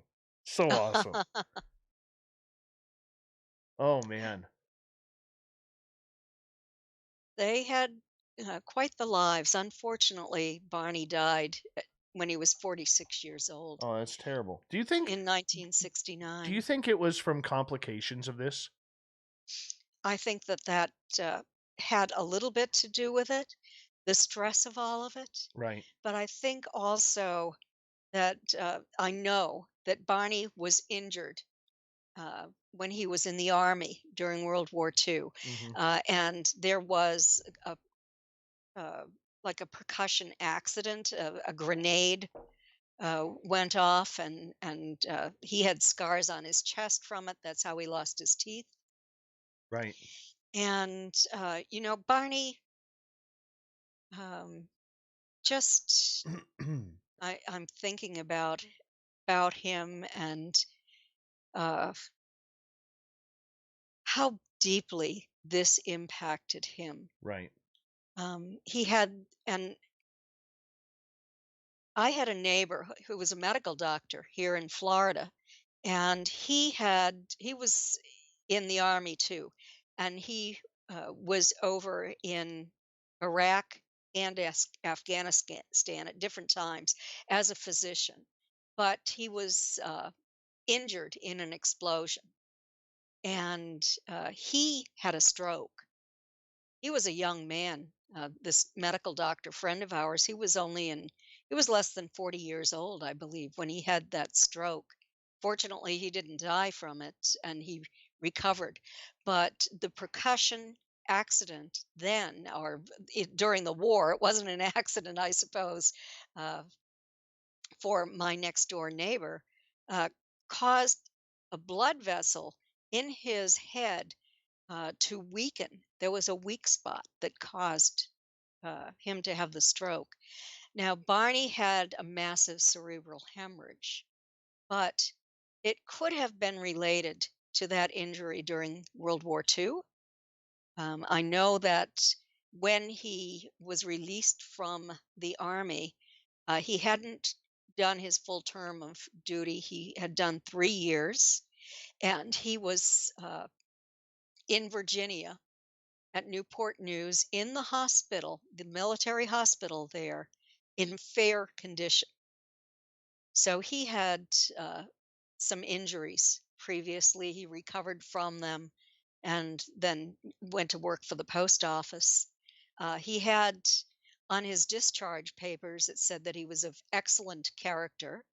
So that was a good character reference for Nice. him to get that job. How did they meet? Because back then everything was still quite segregated. Well, they met when Barney and his first wife and his two sons went on vacation to Hampton Beach, New Hampshire. And Betty was down at the beach, and I think that she met them either at the beach or at the house of a friend of Betty's. Betty had black friends already in Portsmouth, and there was a family who ran a boarding house there, and Betty liked Barney and his wife and the children, and she had said to the two of them, "Well, if you come to Hampton Beach again, if you want to find a place to stay, I keep an apartment for short-term rentals, and I'd be very happy to rent it to you and your family if you come back again." And so the family didn't come back again.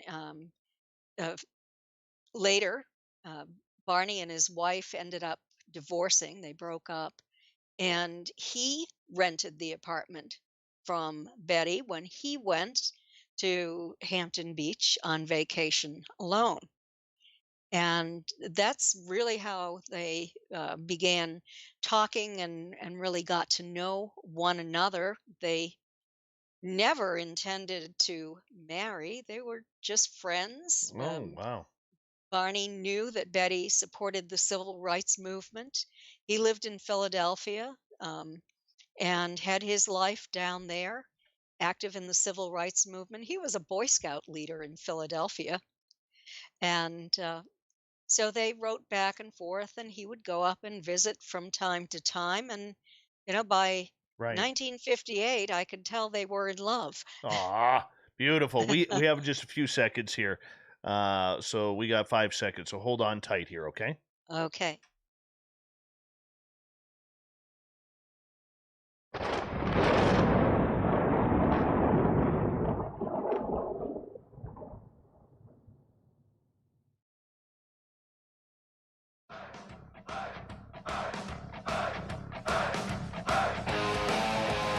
We passed the halfway point of Spaced Out Radio tonight. My name is Dave Scott. Thank you so much for taking the time to join us. We really do appreciate earning your listening ears. Want to remind you that if you've missed portions of this show or others, check out our free archives by going to youtube.com/Spaced Out Radio. Just do me the favor, hit that subscribe button. Our website is spacedoutradio.com, where we have a plethora of features for you, including rocking out to Bumblefoot and reading up on Captain Shirk's SOR Newswire. Follow us on Twitter at Spaced Out Radio and on Instagram at Spaced Out Radio Show. We continue on with Kathleen Marden. She is the niece of Betty and Barney Hill. It's the 60th anniversary of the Betty and Barney Hill alien abduction. Hard to believe. 60 years we've been talking about this one, and it's still as fresh in our minds as most abductions are. Now, Kathleen has a brand new book out about this, which she's been going through. And Kathleen, we welcome back your wonderful self. Thank you. Great to be back to tell about this story some more. I have to ask you, why did you make it your mantra to continue the legacy of this story? Well, as I said earlier, I was going to write a book, and I was going to tell the truth of what happened. Just because I was curious. I wanted to know what the truth really was. And I trained to be an investigator so I could investigate this. I went to the university and read all of the published periodical articles at the university for one summer on hypnosis and the research that had been done, the academic research at universities on all about hypnosis. I then went on and I took training and I became a hypnotherapist. And I wanted to know everything because of my curiosity and because this happened in my family. And I was going to write the truth regardless of what it was. And it ended up that I had an incredible amount of evidence that I could not deny that this did in fact happen to Betty and Barney. And I'm bringing forth more evidence all the time. And it's just fascinating. How do you find more evidence 60 years later? Through research. And let me give you an example. Before Stanton died, he found in his files a letter that he had written in I believe it was 1978, to John Luttrell, who was that newspaper reporter. And Stanton said to John, did you ever, during your investigation, find anyone who saw that craft that night? And John Luttrell wrote back and said, yes, I did. I found 12 to 14 witnesses who saw that craft independently that night. And he said, I know it was the same craft because I drew lines from where the witness was to the location of the craft at that particular time of night. And he had talked to the Air Force as well. And So there you have part of the new information in the book. That's all I'm going to say. But there are witnesses that he found, 12 to 14. Unfortunately, uh, Stanton wanted to get his files and John Luttrell's files. At that point, John Luttrell had left the newspaper. He had a new job working as the administrator of a hospital. And he told Stanton that he did not want to get involved in what happened to the Hills again, that he worked for a hospital that was watching him and were wanting to be reassured that he was not going to say or do anything that might embarrass that hospital. And so he was not going to be involved in any of this. And he said that when he left the newspaper, he left his files there and he found out that they had been destroyed. Oh, wow. So, yeah, but I have that letter, and that is really good evidence. So for you and your quest in trying to find new information about this, whether it's eyewitnesses of the craft, whether it's government investigation, what was said, how much more do you feel is out there that you don't know? I'm not sure. I think that there's probably more on Betty's dress that has not been examined in a scientific laboratory. And as our technology has moved along, then more testing has been done.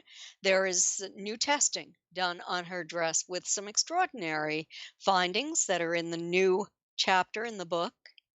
And I'm not going to tell you what it is, but I have to say it is a real eye opener. And I find these scientists because I make it known when I'm working at conferences. I speak all, or before COVID, I spoke all over the United States and and abroad. I spoke in Mexico too. I spoke in Canada, and I do radio and television shows. And oftentimes I say to scientists who might be listening that I have established an archival collection at the University of New Hampshire. And Betty's dress is there. And if anyone is interested in doing scientific analysis on a dress sample, I won't send the entire dress, but I'll send a sample of the dress so that they can do an analysis. So we've discovered new scientific evidence on different parts of Betty's dress over the years that has been, and what we've discovered lately is very exciting. Well, that's interesting. I mean, goodness, we're gonna have to get the book here in order to figure out what those numbers are and what's actually on that. How have you been able to preserve the information? Because, you know, people in the UFO world, whether they're government officials or whether they're researchers, they're like wolves on this stuff. How have you been able to maintain control of the story and of the information and that is out there? I know this story better than anyone else in the world. I I lived it. I investigated it as meticulously and as thoroughly as I possibly could.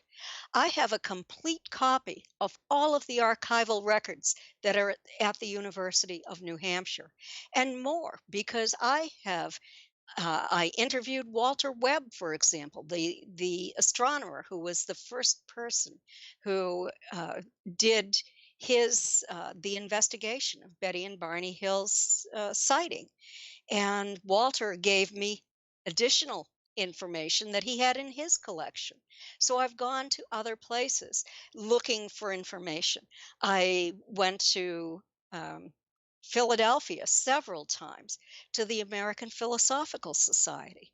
Now, Dr. Donald Menzel, who was a well known critic of UFO sightings, and Abductions, was on the board of directors of the American Philosophical Society and has part of his collection there. The rest of the collection is at Harvard University. And you might have heard Stan Friedman saying how perplexed he was because in his information with the Roswell crash, Dr. Menzel was supposedly on on Majestic 12, that above top secret group of scientists and military government personnel who were looking secretly into UFOs. Now, what was Donald Menzel, a debunker, doing on MJ12? And so Stanton went to Harvard University. He had to get permission from 3 people to read Menzel's files. And what he discovered was that Dr. Menzel had a letter in his files to John F. Kennedy saying, I can tell you more when we are properly cleared to one another. So this was before Kennedy was president, but he was a senator at the time. So Donald Menzel had a higher security clearance than John F. Kennedy, who later became president. And I found out, and Stanton found out as well in our research that we did, that Donald Menzel was very closely connected to government projects and to the NSA and to the CIA. And in fact, in my research, I found out that he was volunteering his services in the 1960s to Project Blue Book, the Air Force's Project Blue Book, to give some kind of prosaic explanation that didn't fit to UFO reports that were being made. And he was also one who spoke out against Betty and Barney's story with speculation, and also Philip Klass, who was an electrical engineer. He'd worked as an electrical engineer. He had a bachelor's degree in it for 10 years, 11 years. And then he went to work in Washington, D.C. as a writer for a magazine there on Aviation magazine that ended up becoming Aviation and Space Technology magazine. And he was a writer and later became one of the editors at the magazine. But he was the most prolific anti-UFO propagandist of the 20th century. And I discovered that it was Philip Klass who had used his imagination to invent a scenario for each part of Betty's and Barney's trip. And he is also the one who reinvented Betty as some kind of UFO kook who was a science fiction fan, who all of that is false. And so I found all of this information at the American Philosophical Society in the archives. I visited John Fuller's archive, and Stanton Friedman went with me. And we read Dr. Benjamin Simon's letters to John Fuller and the letters that Dr. Simon had received from colleagues and others saying, do you want to go down in history as the psychiatrist who hypnotized UFO abductees, or do you want to change your story? And do you want to go down in history as one of the leading psychiatrists of all time? So, these kinds of things were in the files. I found out that Philip Klass had gone to Dr. Simon's house and had spoken with him. And Dr. Simon had actually written to Betty and told Betty how much he disliked Philip Klass, and said that he didn't agree with Philip Klass or with Donald Menzel. in letters that were in Betty's archival collection. I was the trustee of Betty's estate and the executrix. So it was my job to establish this archival collection at the University of New Hampshire. In order to do that, I had to read every paper in her file.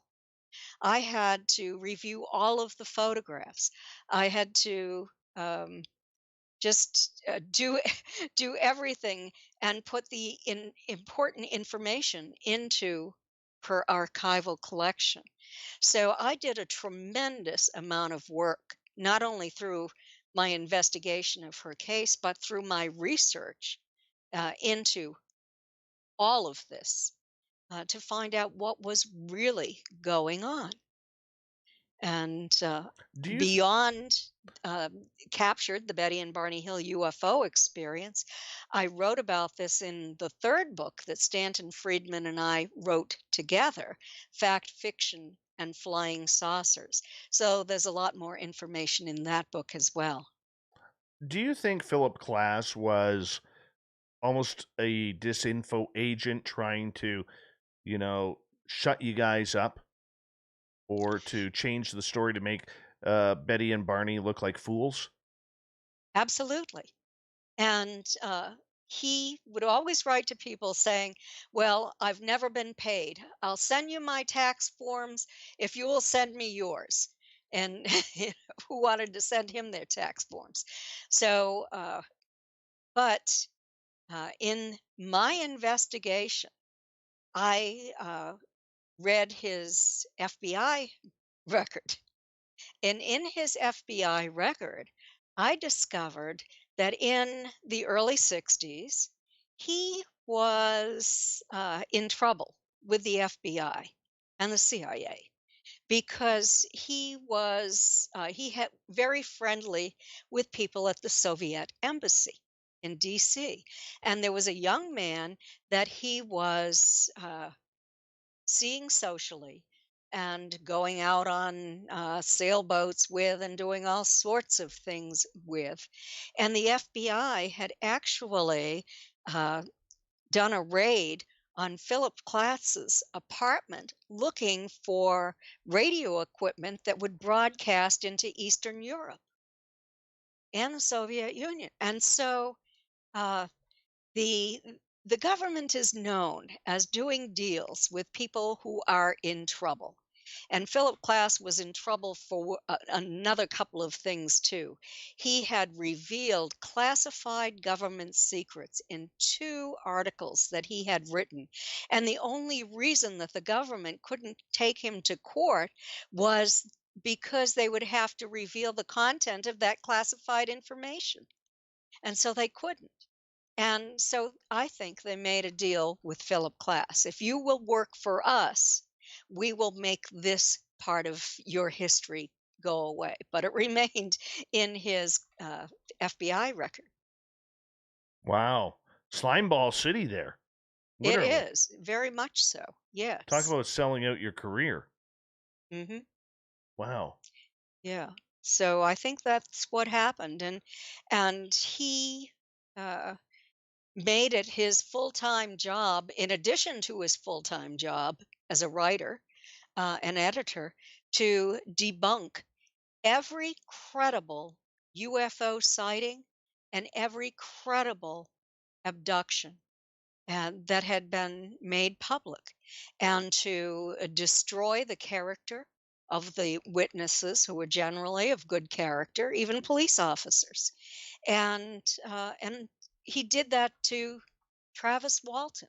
He did that Right. to Betty Cash and Vicki Landrum, who had a close encounter with a craft in Texas. He did that to Lonnie Zamora, who was a police officer in Socorro, New Mexico, who came upon a landed craft.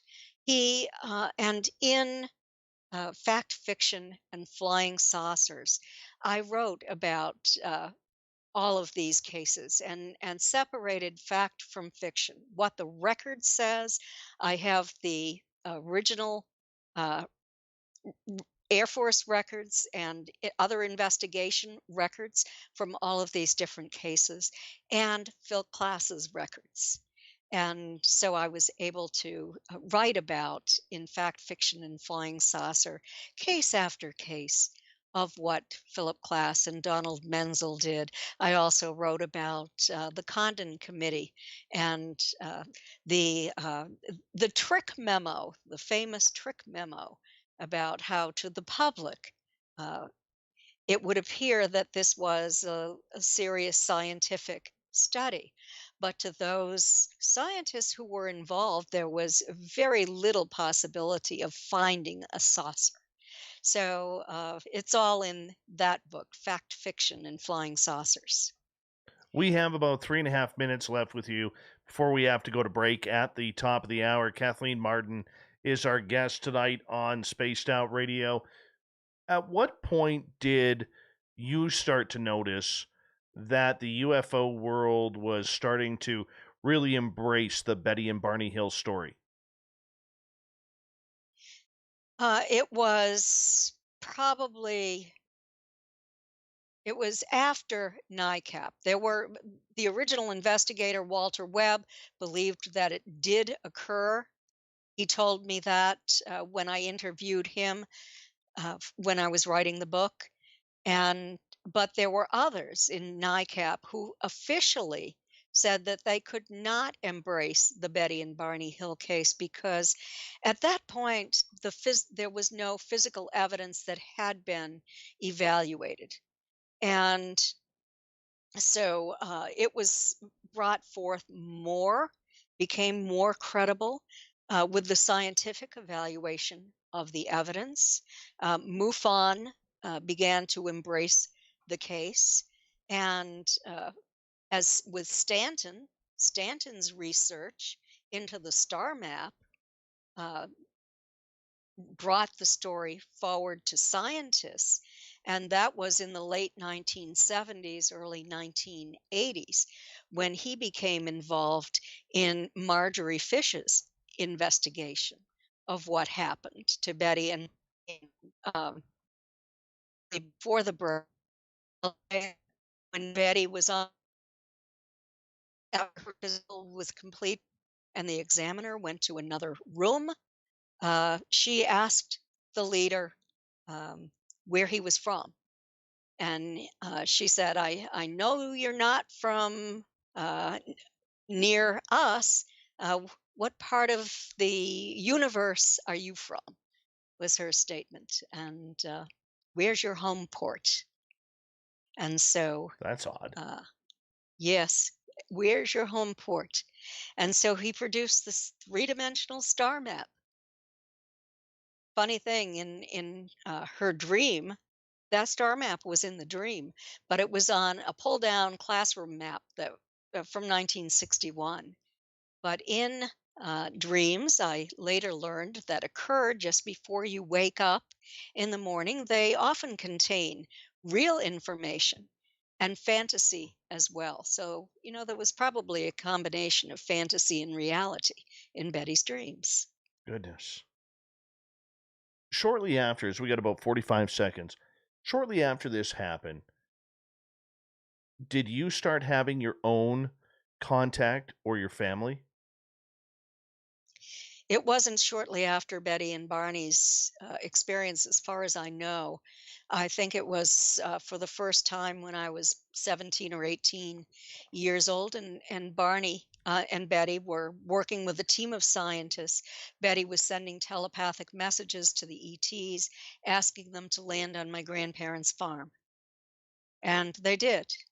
And my mother and I remembered being taken to Kraft. Oh my We lived goodness. across the street within 200 feet of that landing area. That craft was observed by two individuals. It left physical trace evidence on the ground, and we kept it confidential for all of my mother's lifetime and until fairly recently in my lifetime. Wow. Well, we're going to talk about that and a lot more as we have Kathleen Marden here for another 30 minutes on Spaced Out Radio. Then we're going to get to the SOR News Wire and the Thought of the Day, a jam-packed hour number 3 of great radio coming to you in the middle of the night. It's because we own it. That's what we do here on Spaced Out Radio.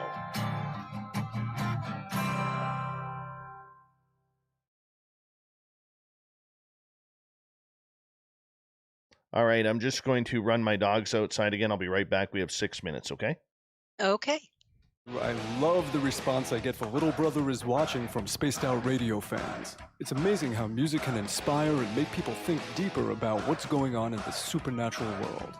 You can head over to my website, bumblefoot.com, to check out my music, my guitar workshops, my touring, even check out some of the hot sauces that I'm working on. And make sure you keep on listening, because with Spaced Out Radio, you know Little Brother is watching.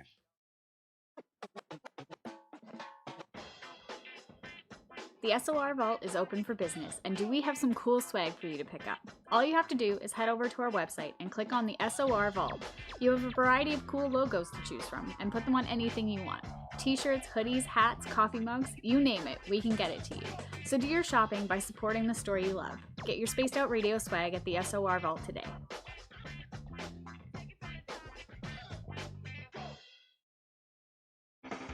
The party is always on at the Moose Vancouver. The Moose Vancouver is where you want to be when visiting Canada's West Coast. Open until 2 a.m. nightly, the Moose cranks up the rock while serving some of the best rated food in the city. The menu starts at $6.95. Why party anywhere else in Vancouver when the Moose is right there? Get your horns up and rock with the Moose, the official party bar of Spaced Out Radio. We are scouring the world for the most intriguing stories of your day.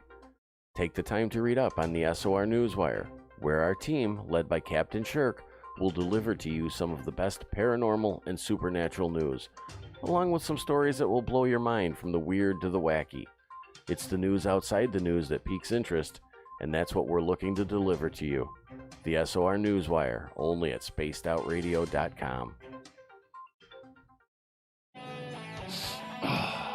I'm feeling a little spicy tonight. What to do? What to do? Why not get Bumblefuck? 4 million Scoville units of pure hard rock. Bumblefoot hot sauces come in 3 flavors. The burning Bumble. Tone it down a bit with Bumblicious and throw the sauce on everything. Spice it up. Bumble me, baby. Bumblefoot hot sauce. Get it today at kajans.com. We all know on Spaced Out Radio we love a good beard and mustache, so why not take care of your facial hair with Mighty Moose Beard Oil? Made in Canada, we're taking care of beards and stashes around the world. We use 100% natural ingredients with our oils and balms to make your whiskers feel silky smooth. Use promo code SOR2019 at mightymoosebeard.com today.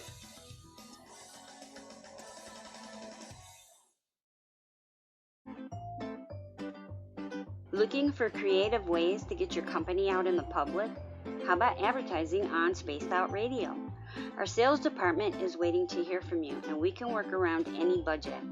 From commercial spots to banners to special promotions, there are many opportunities to get your name and product out to our SOR listeners. For a price guide and more information, please contact us at sales@spacedoutradio.com.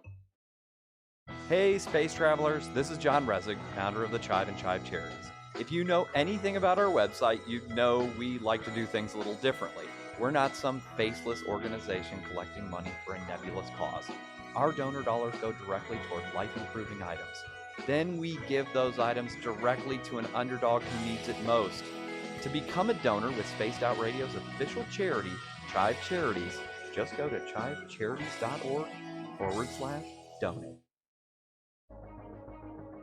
Hello everyone, this is Ryan Stacy from the Experiencer Support Association, otherwise known as TESSA. We're glad to team up with Spaced Out Radio to help investigate your experiences on the SOR Sightlines Report. Together, we'll investigate the strange sightings and occurrences you've had. We're looking for answers just like you. So fill out a Sightlines report on the Spaced Out Radio website and let's figure out what's going on together. All right, I am back.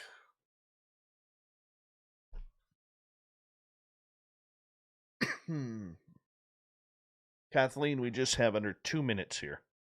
Okay. And then when we get to break at the bottom of the hour, just hold off into the break. Then I'll say a proper good night to you. Okay. Yeah. Makes it easy. Mm-hmm. Yeah. I'm getting used to these late night shows. Tomorrow I have You got Jimmy tomorrow, don't you? yeah, I have Jimmy tomorrow. Yes, and then after Jimmy, I have at 2:30 in the morning a show with the radio station, just mainstream radio out of New York City. Oh, wow. Look at you. Yeah. Look at you. You're going to have to sleep during the day. I know. I'm sleeping in mornings. Good. Tell my husband not to wake me up. Mm-hmm. I will send him a message. He's gotten that message from me. Perfect. Perfect.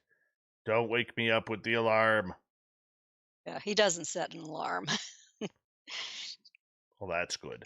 So he's been good. He's been quiet, actually. He just goes out and the coffee grinder. I hear the coffee grinder. Oh, And no. then he sits down at his computer and brings up Facebook, and he reads everything on Facebook every morning. So Well, very I cool. sleep. He's quiet. Very cool. We have about 20 seconds.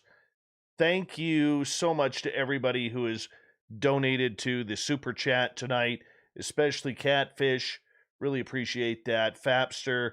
I mean, you guys are just fantastic tonight. Fantastic. Here we go with hour 3.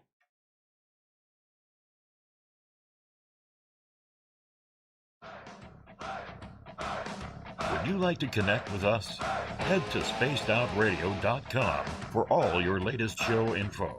Now, back to Dave Scott and SOR. Third and final hour of Spaced Out Radio is now underway. Thank you so much for taking the time to join us. We really do appreciate earning your listening ears. We want to say hello to everyone listening in on our terrestrial radio stations across North America and digitally on TalkStream Live, KPNL, and Revolution Radio. All of our archives are free by going to youtube.com/Spaced Out Radio. Just do old Davey the favor, hit that subscribe button. The Desert Clam has set the password for tonight in the SOR Space Travelers Club. Mechanoscopy. Mechanoscopy is your password. Use it wisely, Space Travelers, as the Clam sets the password each and every night right here on Spaced Out Radio. Our website is spacedoutradio.com, where we have a plethora of features for you, including rocking out to Bumblefoot and reading up on Captain Shirk's SOR Newswire. Follow us on Twitter at Spaced Out Radio and on Instagram at Spaced Out Radio Show. We continue on tonight with Kathleen Marden. We have her till the bottom of the hour. It is the 60th anniversary of the Betty and Barney Hill alien abduction.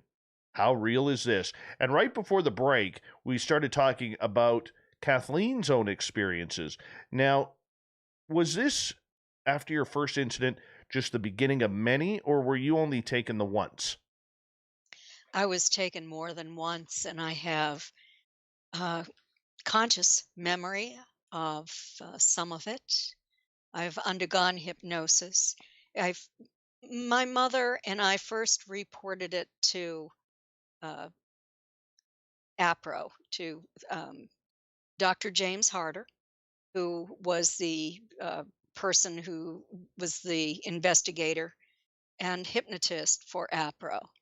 And it was to remain confidential. I only went public because I told some individuals, and they talked me into going public, saying that it would help experiencers if they knew that this happened to me as well. So my Aunt Betty was doing that contact experiment. The craft landed on my grandparents' farm.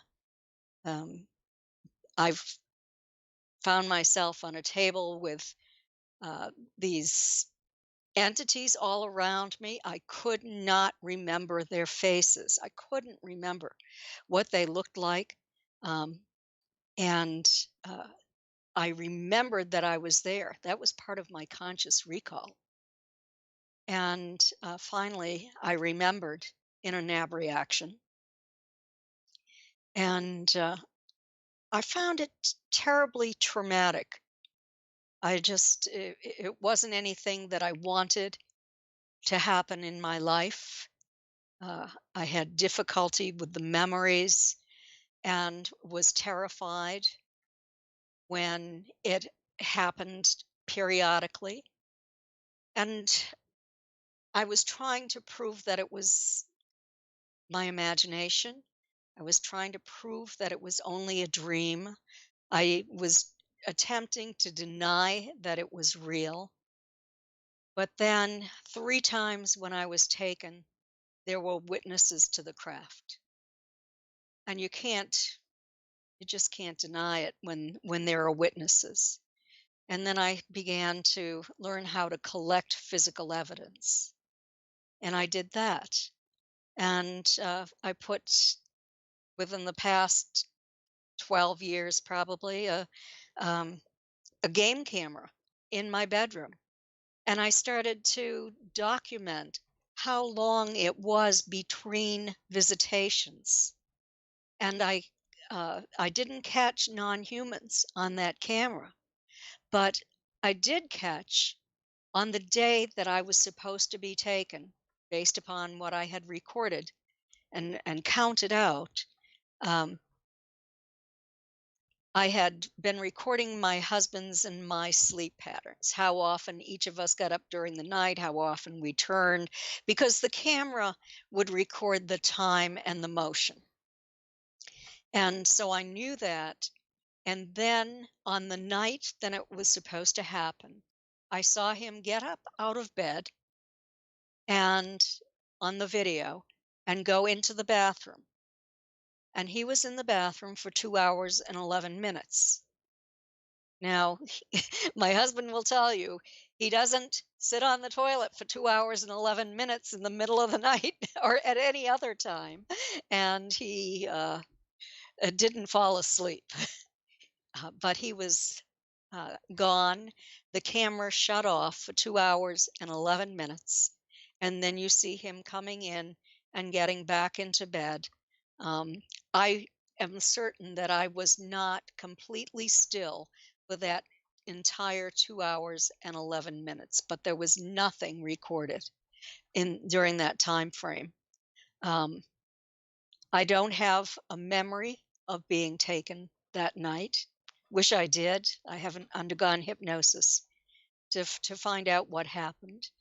I've had hypnosis for other experiences.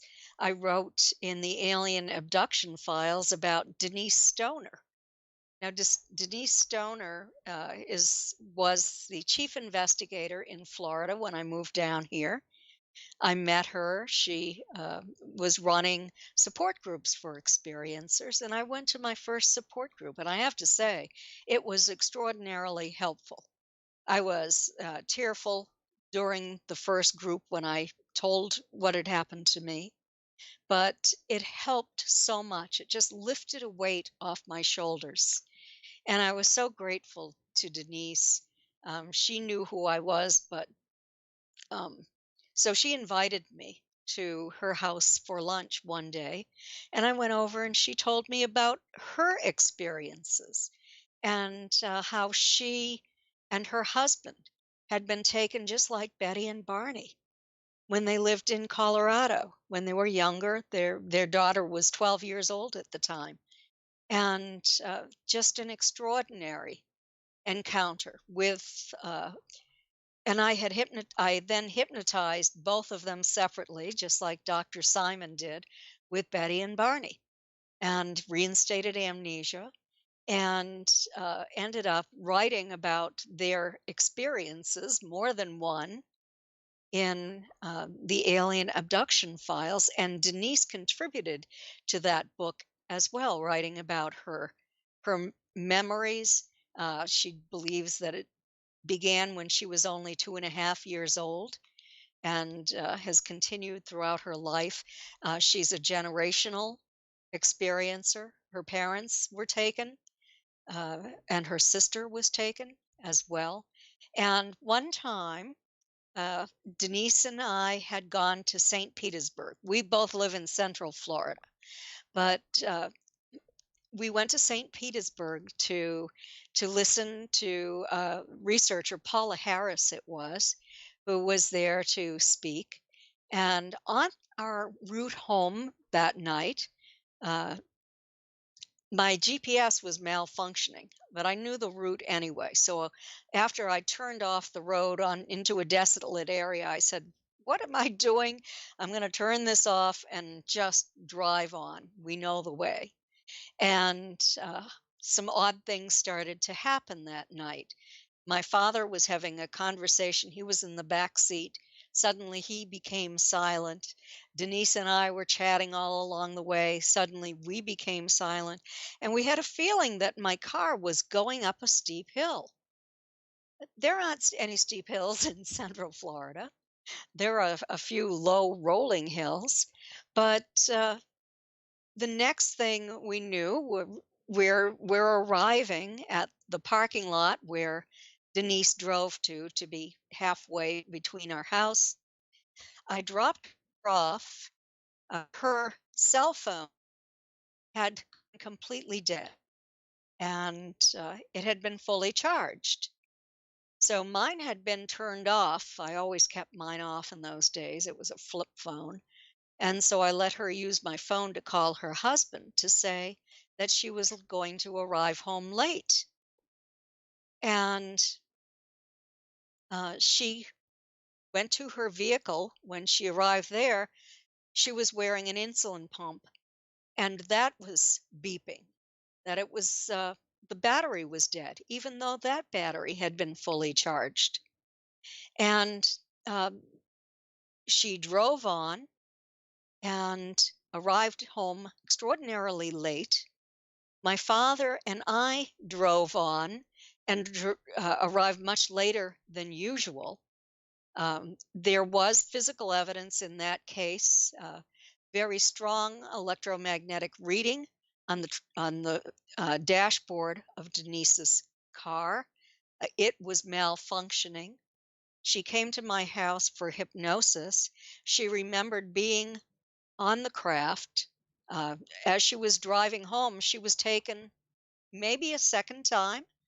Her memory was of finding herself in a very strange area, pretty desolate, although she lives in a city area near Orlando. And she saw an orb coming out of the lake. She remembered in hypnosis being taken past a room, and there was an elderly man who was balding on the top of his head, and a younger woman who was wearing the same outfit that I was wearing that night. So it was all very strange. Denise and I then used a tri-field meter, and we tested the meter for the ambient environment. It was just fine on the table, and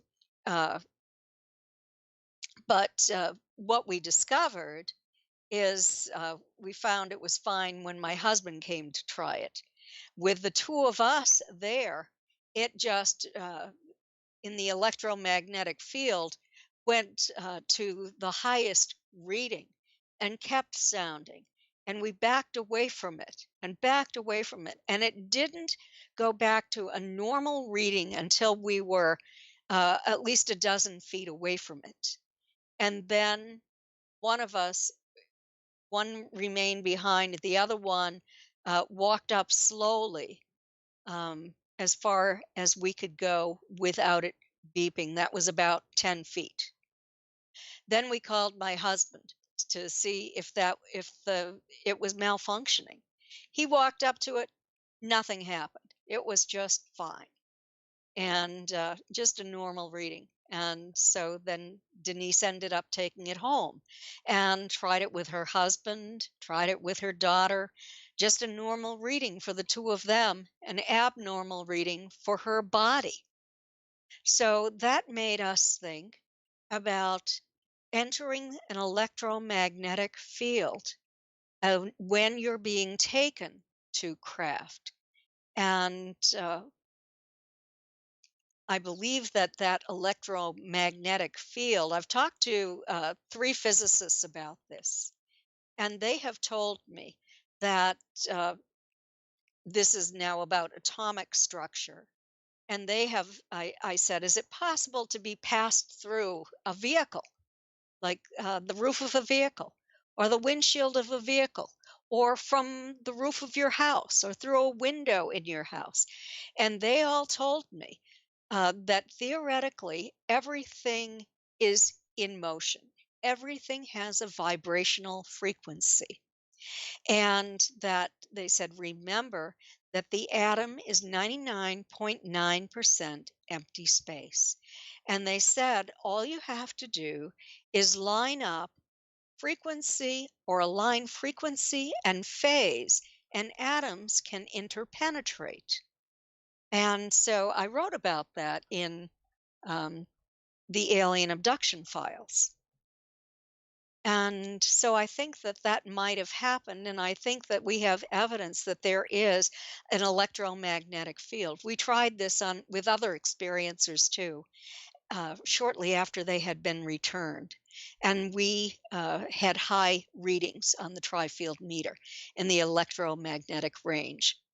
So that was very interesting as well, and so I do think that I was probably taken with Denise, and I was taken again. I had developed chronic fatigue and immune dysfunction syndrome, which back when I developed it, there was a very poor prognosis. There still is, but back then they weren't certain what it is. Now they know that it is exhaustion at a cellular level, that the cells cannot utilize glucose to produce energy.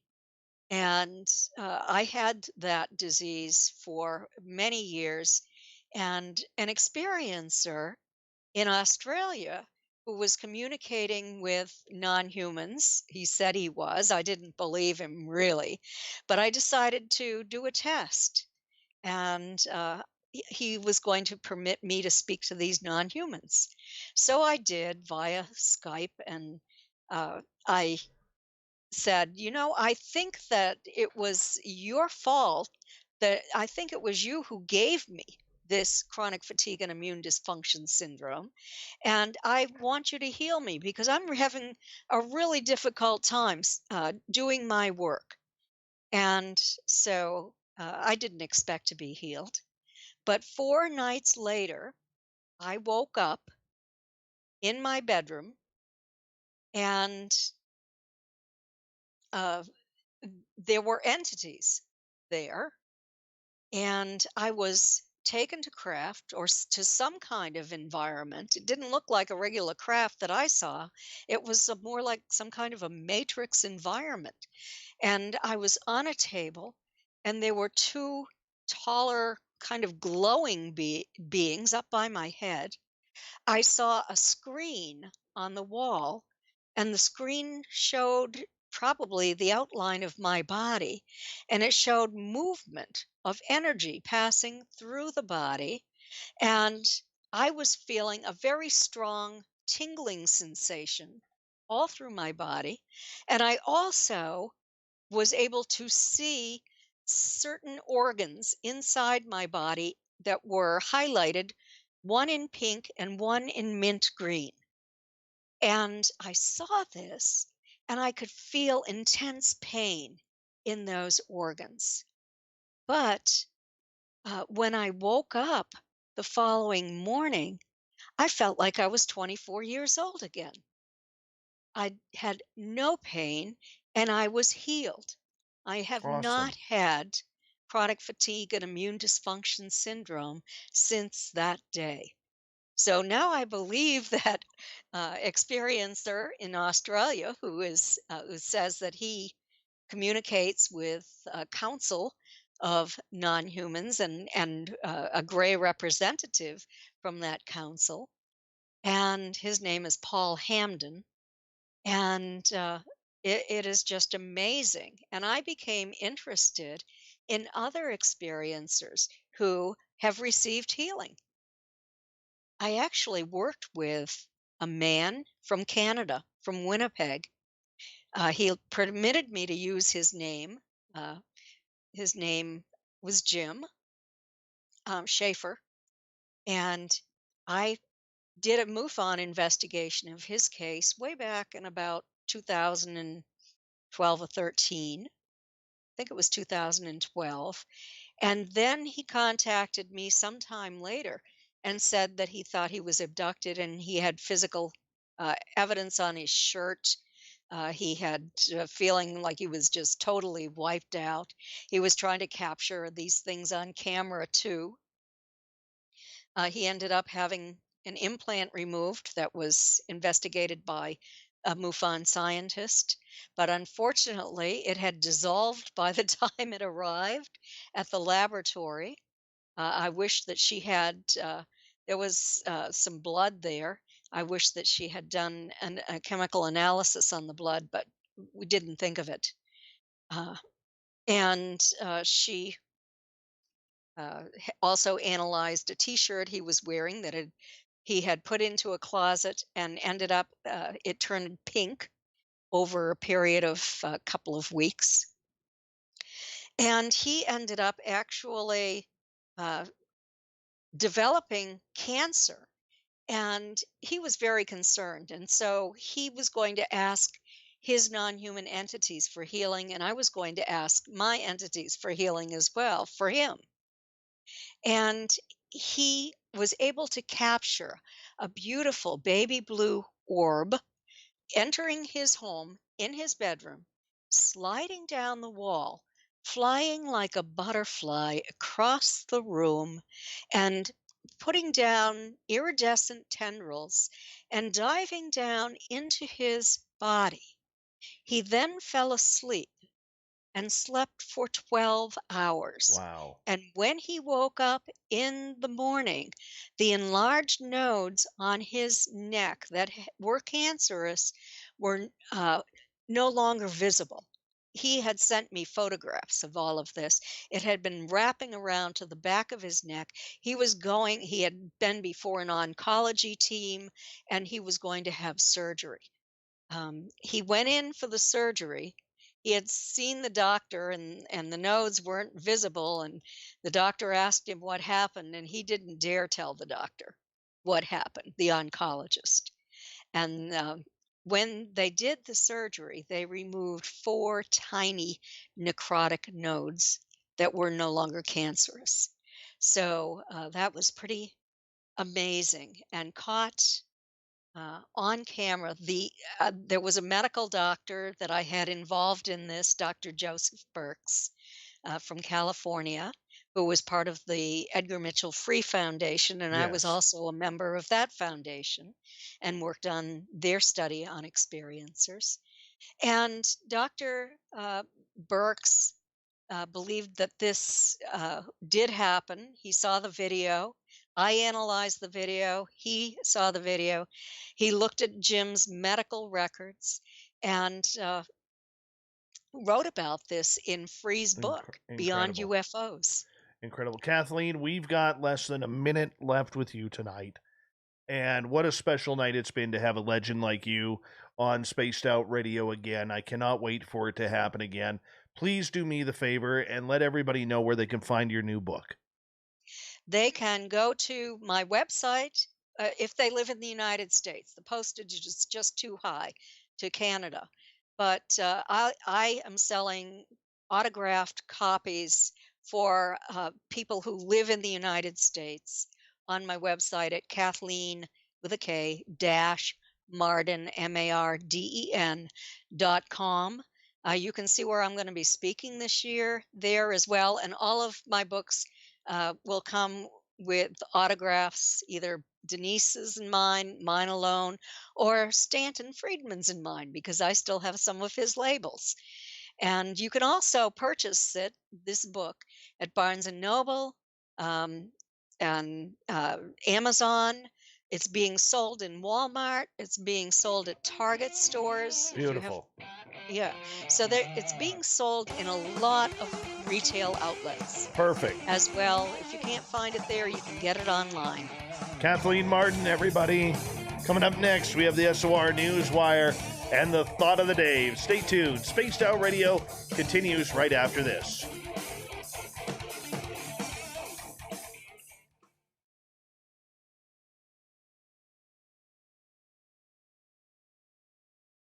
I'm going to clap for you because that was awesome. Oh, thank you. Thank you very much. Oh, I'm just so giddy about this.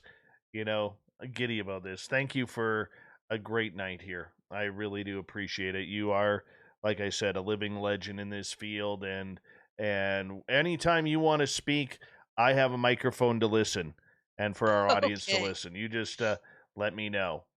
Thank you, Dave, very much. I enjoyed the interview. Have I done an interview with you on Fact, Fiction, and Flying Saucers, my latest book? No. No. I mean the extraterrestrial contact. That's my latest book. What to do when you've been abducted? No. We might want to do that later in the spring or the Sure. summer. Sure, I'll let Yeah. Corns, the booking guy, know to get a hold of you, and we'll get that done. Okay. All That right. I sounds mean, good. now that you're used to staying up late, it should be easy. I intend, after I finish with this month-long, actually, it's almost a 2-month-long blitz for publicity for the re-release of Captured, then I intend to sleep again, but I'll get up in the summer for you. Oh, thank you. We'll talk to you very soon, okay? Okay, thank you so Take much care. for Much having love, me on, Dave. and we'll To you see. too. Take care. Bye-bye. Bye-bye. Okay, how awesome is Kathleen Marden? How awesome.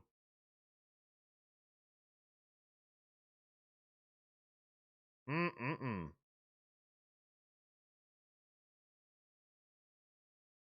Honestly, Shiny Ray, I told you I was going to do it. I told you I was going to shave just for you. All right. Stetson John, good to see you.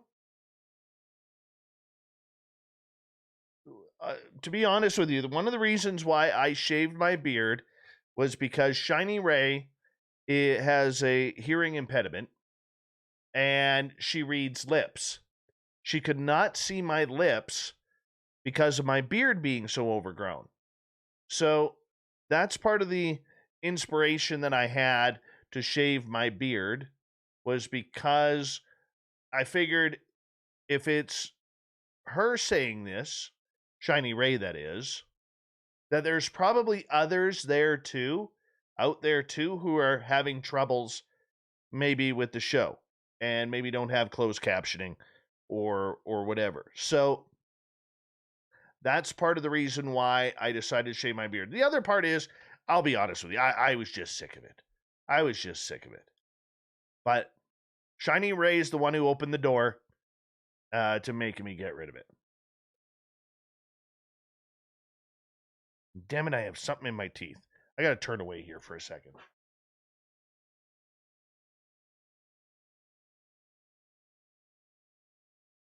Oh. There we go.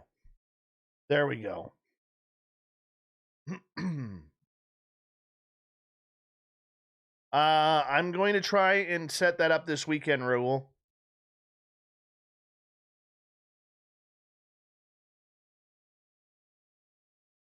Hey, Terrible Times. What's happening?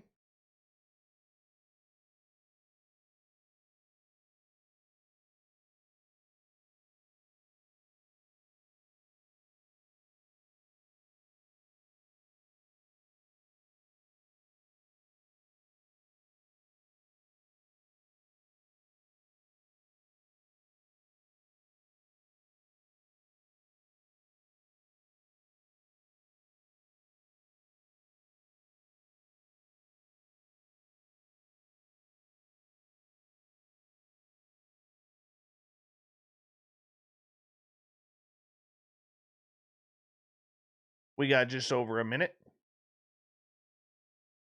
Just over a minute.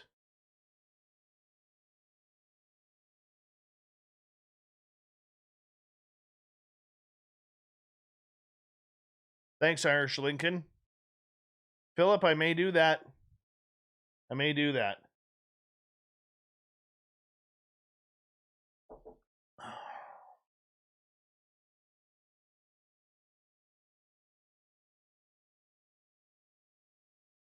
Good for you, Tim. Whacked it down, man. Sometimes you got to do that. Thanks, Joey Hayes.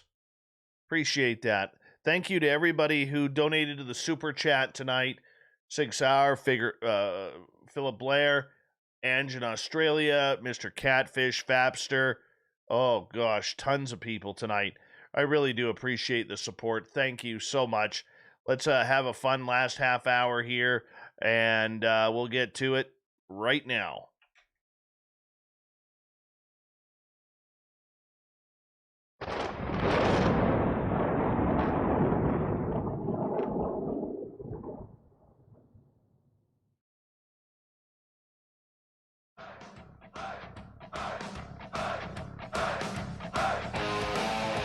We've rounded third. We're heading for home tonight on Spaced Out Radio.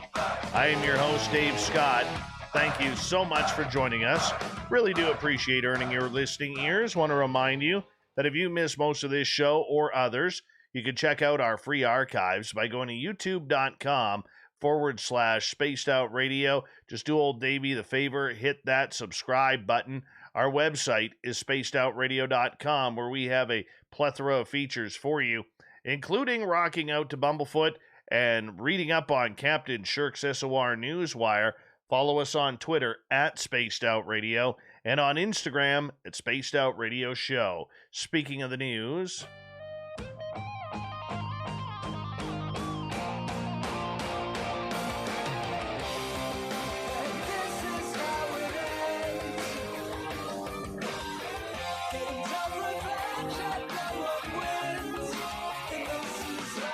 the news is always changing, which is why we bring you the SOR Newswire at the back end of every show, where we get to the weird, the strange, the wacky, and sometimes the stinky.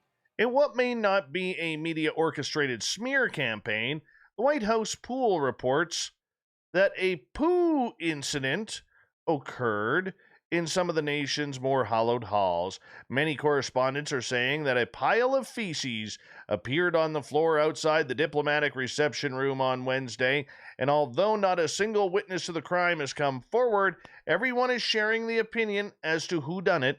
It's either Champ or Major, President Joe Biden's 2 German Shepherds, who were allegedly seen loitering in the nearby hallway before said deuce was found on the carpet. It is admittedly suspicious. It remains unclear which dog was responsible for the droppings incident, but based on the fact that many reports mention a separate first pet scandal in the same breath, some people are saying the wind is blowing towards one of the two. Major, the younger of the Biden's dogs, has recently been sanctioned for 2 biting incidents, or that is the narrative we keep seeing in the press. But according to Jill Biden's spokesperson, Michael LaRosa, the issue really is nipping. Major, who is only 3, nipped someone who is fine, by the way, while on a walk, weeks after he nipped a Secret Service agent. Apparently he didn't like him. According to the president himself, Major, who also happens to be a rescue pup, adjusting to the new environment full of strangers, has been seeing a trainer to work on his behavior. Really, Biden says he is a sweet dog, beloved by 85% of the people, but is getting a bad reputation because he is having a somewhat scary time getting his bearings. You could turn a corner, Biden has explained, of Major's occasionally defensive posture, and then there's 2 people you don't know at all. But as first dogs do, furtive indoor elimination is not actually new behavior. Although it can be a sign of canine anxiety in house-trained pets, it can also be a byproduct of aging. And Champ, it bears noting, is 12, but we're not pointing fingers at the old guy just yet. But there was a poo incident in the White House on the carpet. Somebody had to clean up that dookie, and neither pet is coming forward to admit their flaws. Elon Musk announced that he was going to give $10 million to revitalize Brownsville down in Texas, a tiny desert town in the corner of Texas, and another $20 million for its public school system. It was news to the world and also news to the mayor of Brownsville. Unfortunately, at this time, I am unable to give you much information, as we are still not sure about any details, Brownsville Mayor Trey Mendez wrote. This came as a surprise to everyone yesterday morning, and we have not had a chance to speak with Mr. Musk to attain any information. Brownsville sits at the edge of Cameron County, Texas, whose unincorporated land, meaning there's no city or town government, also houses a massive SpaceX rocket production and launch facility. SpaceX rocket tests regularly jet up over Cameron County and into the Gulf of Mexico. Earlier this year, Musk said that he would be incorporating a town called Starbase, Texas, in the currently unincorporated land, though the county judge told Business Insider at the time that Musk would need to file all the prerequisite paperwork and gain county approval. Musk and Mendez also announced plans for a new Tesla facility and showroom in Brownsville in December 2020. After his donation announcement, Musk, who has already announced his own move to Texas, encouraged people to move to what he's already calling Starbase. He claims SpaceX will be hiring engineers, technicians, builders, and that the region will grow into population by several thousand over the next few years. I wonder if he needs a radio show. Hey, Elon, do you need a radio show that talks about the woo? I know of one. And considering that you have Canadian citizenship too, a fellow Canadian would make the move to Texas, bring the woo to Starbase. Just saying, because I know you got some aliens somewhere. Could future humans evolve to have venom glands? Oh, how cool would that be? In new research, scientists close a long open door by casually linking early salivary glands with what eventually became venom glands in many animals. Because saliva is a common thread, that means anyone with salivary glands could eventually develop venom, from mice in the new experiment all the way up to humans. First, the facts. In this study, scientists from the Oklahoma Institute of Science and Technology Graduate University and the Australian National University sought to answer an old question in evolutionary biology. How did venom glands evolve on animals? Oral venom systems evolve multiple times in numerous vertebrates, enabling the exploitation of a unique predatory niches. Yet, how and when they evolved remains poorly understood. Well, could it end up in humans? Why is venom such a mystery? It's mostly just like scientists haven't studied it en masse, and part of it is because venom is perplexingly common and eclectic. While many snakes employ an oral venom system for securing prey, they are also mammals such as shrews and other creatures that have evolved oral venom systems based on salivary glands for prey capture and defense. But could this happen to humans? We don't know as of yet, because we're wasting money on this, and really, we don't really need to know, because we are who we are.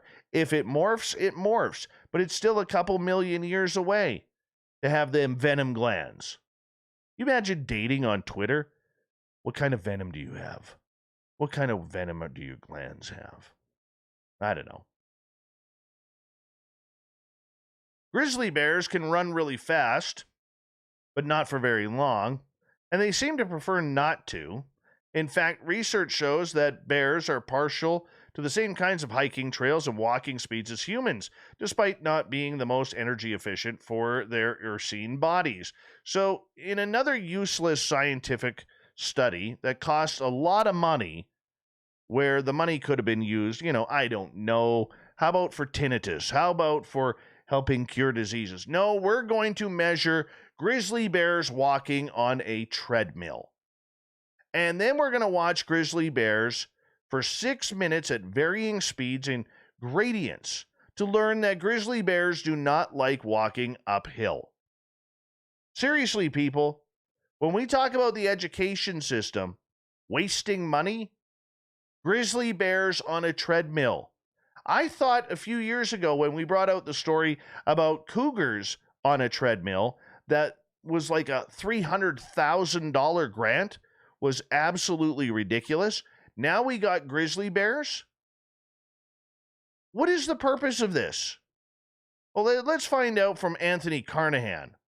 Our study helps explain why bears would want to use the same types of terrains as humans, so it shouldn't be a surprise to see a bear walking on our trails. Holy cow! How about it's not our trails? We've put the trails in the bear environment, brilliant Dr. Anthony. Seriously, these are the people who are teaching our students today. First, you put a grizzly bear on a treadmill.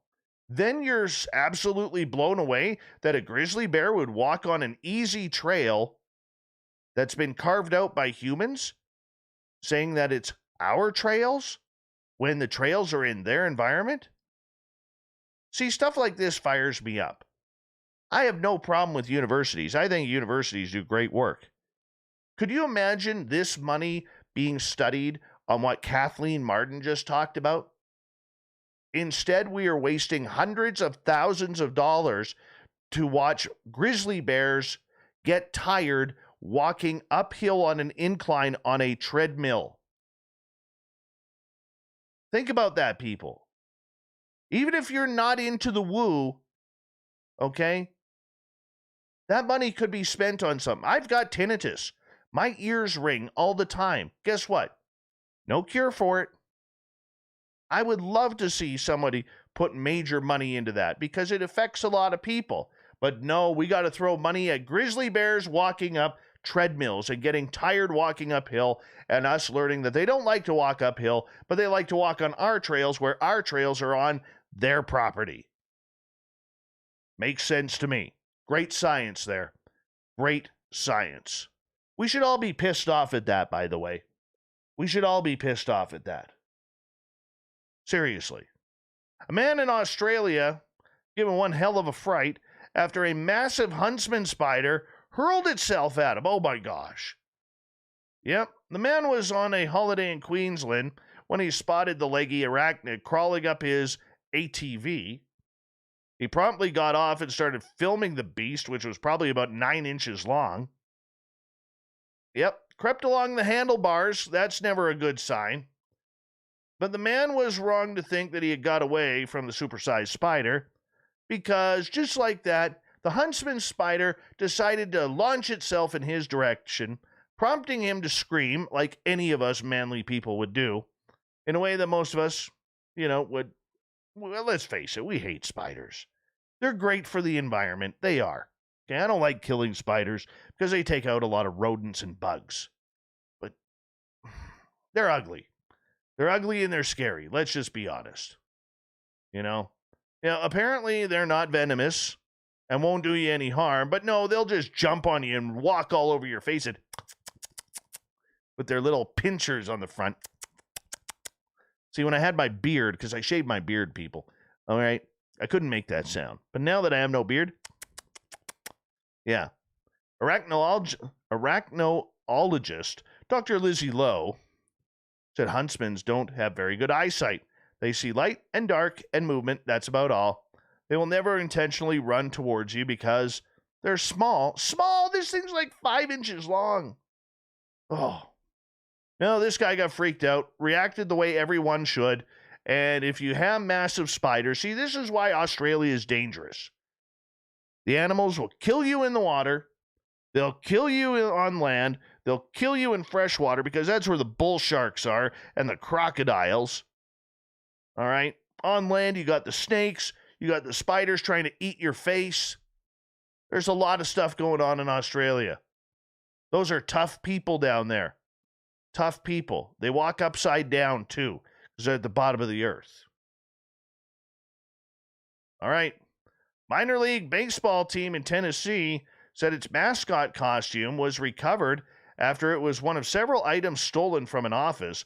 Chattanooga police said the costume for Louie the Lookout, mascot for the Chattanooga Lookouts, was stolen Tuesday, along with hundreds of dollars worth of merchandise and other items from a locked office at AT&T Field in Chattanooga. A spokesperson for the team said that the Louie costume was recovered without help by the Tennessee Aquarium. Everyone in the state of Tennessee can now breathe a sigh of relief, said team president Rich Mozingo. We are once again overwhelmed by the support of the Chattanooga community. It was unclear whether the rest of the stolen items were recovered. The Lookouts begin their season May 4th. God, baseball season's finally here. You can see me right now in Radioland. I have my New York Yankees hat on. And guess what? We start a series with those stinking no good, ought to be tossed out of the major leagues, Toronto Blue Jays. We're going to open up with a sweep. I'm calling it right now. We're opening up with a sweep. It's going to be awesome. God, I love baseball. As much as I'm a hockey guy, at least baseball's pure. It's pure. Not like NHL has destroyed hockey, and Hockey Canada thinks silver medals are good. Gold medals, that's what we need. Don't even get me started on that. Tom Rennie should be fired, Hockey Canada. Tom Rennie should be fired. A Croatian diver broke a Guinness World Record at his own personal record for holding his breath by remaining submerged for 24 minutes, 33 seconds on a single lung full of air. Budimir Buda Sobat, 54 years old, by the way, previously remained underwater for 24 minutes, 11 seconds on a single breath in 2018, but he broke his record during his attempt this month at a swimming pool in the city of Sisak. Sobat's previous accomplishment was not submitted to Guinness, which listed the record for static apnea underwater at 11 minutes, 35 seconds. Oh, this guy destroyed it. Sobat said he wanted to set an official world record for his daughter, Sasa, who's 20 and suffers from cerebral palsy, autism, and epilepsy. Oh, that's a good dad. Good dad right there. The record attempt also raised money for recovery efforts from an earthquake that struck Sisak in December 2020. That's a good man right there. That's a good man. We don't mind mentioning that Guinness record there. Normally they suck, but this one's a good one. 24 minutes underwater. I mean, his lungs must have been burning. Man, I put my face underwater in the bathtub for like a minute and a half, and I'm gasping for air. All right, finally, what would a Canadian story be without a moose, right? Let's go very prototypically stereotype here, even though people in Toronto have never seen a moose before. Literally. Same as Vancouver. They've never seen a moose either. A moose is on the loose in a Quebec City. It went for a run through a residential neighborhood, ended up swimming in a resident's backyard pool. Yes, residents in Sherbrooke said the moose was spotted wandering through a residential neighborhood, and police received a report about an hour later after the first sighting that the moose had fallen into a resident's backyard pool and appeared unable to climb out on its own. 8 officers and 4 wildlife agents responded to the home to conduct a rescue that took just under an hour. I'm surprised it didn't take longer. Moose are big, man, especially in that area. The moose was sedated, so they drugged it up. Rescuers carried it out of the pool on a gurney. They said the animal would be relocated to a forest outside the city. Good for them. Good Canadian moose. Nobody hurt. And the moose gets its free trip back to the forest.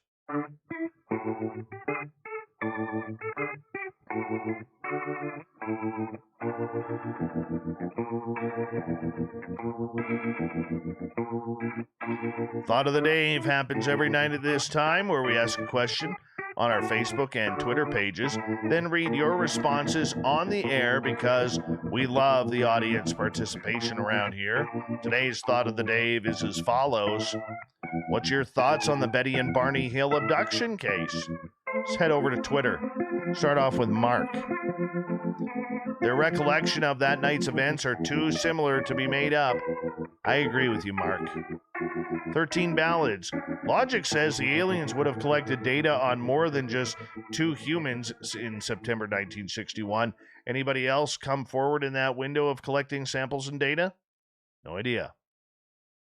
Linda. New evidence in it. All right, that's kind of cool. Let's go to Neil. Feels it's very legit. Having been taken and having encounters since childhood, as well as being empathic, you could just feel that they aren't lying in the interviews and the trauma is very real. You can't fake PTSD.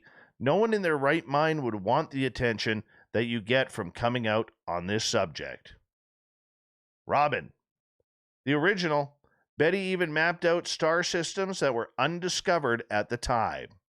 Sylvia, like you say, Dave, who are we to judge? That's right. Betty and Barney got aliens. John, I'm 50. I wasn't even around when their alleged encounter even took place. That being said, who am I to judge whether or not their alleged encounter was legit or not? I wasn't there, so I can't say one way or the other. Tom Dongo says it's the best one out there. Eugene, legitimate because I met Barney and Betty in the early 1960s and stayed at their New Hampshire home on weekends in the winter and summer throughout the 60s, and they had been longtime friends of my parents in the 50s. These weren't the sort of people who would seek international attention while crossing the color line of America in the 50s. They were decent, stable, modest citizens before and long after their landmark, terrifying abduction. I filmed Mrs. Hill just a few years before she passed away, and she said it was the longest and most exhaustive interview she'd ever given. She's the grandmother of all alien abductions. Andrew, Barney Hill said one was wearing a Nazi uniform, Dave, so maybe they were alien Nazis working together? I don't think that happened. It was a blacked out uniform, as Kathleen Marden said. Eric with a K, we are his 4th favorite show in the world. We're number 4 for Eric with a K. Was it real aliens or was it a top secret MyLab abduction designed to experiment covertly on human consciousness and mind control? Debbie, the Zeta aliens are the Greys. They've been abducting for a while. This wasn't a staged MyLab case out of deceit. The Greys are very intelligent, can control the environment, and if Barney wouldn't have approached the UFO, I feel they would have been ignored if they would have waited in their vehicle. The Greys are focused on certain individuals and families. My family is one they target. They have a legit story in my opinion, but I feel much was brought on by not listening to the being that telepathically sent Barney a message. Shar, at the time, a mixed-race couple would have never exposed themselves to such scrutiny if it were not true. I think there's merit to that. Angela, I had a similar experience being shown the stars, then finding them. Preston, well, if either of them are still alive, which they are not, could you get them on guess? Well, it'd be kind of tough. Bob, Science Bob, they were original in all that followed from others. And we'll leave it right there. Thank you to everybody participating in the Thought of the Dave on Facebook and Twitter. Thanks to Captain Shirk for a great news wire and firing me up about bears on treadmills. And to Kathleen Marden for coming on the show talking about the 60th anniversary of Betty and Barney Hill's abduction. We got Mr. Ron Bumblefoot Thal rocking in the background with Little Brother is Watching. Bumblefoot is the official music of Spaced Out Radio, rocking us in and out of every single show. Get your horns up for the guitar god himself. Special thanks to everybody listening in at home, at work, in your cars, wherever you may be. Thank you to everyone checking out our chat rooms tonight on YouTube, LGAB, Revolution Radio, Spreaker, Facebook, the Space Travelers Club, and everyone hanging out on Twitter at hashtag Spaced Out Radio.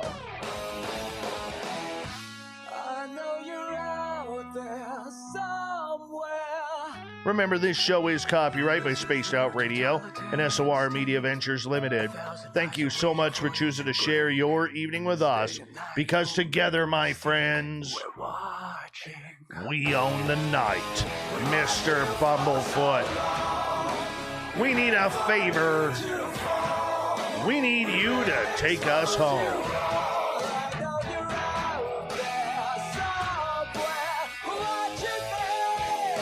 Yes, the Woo train has docked for the night.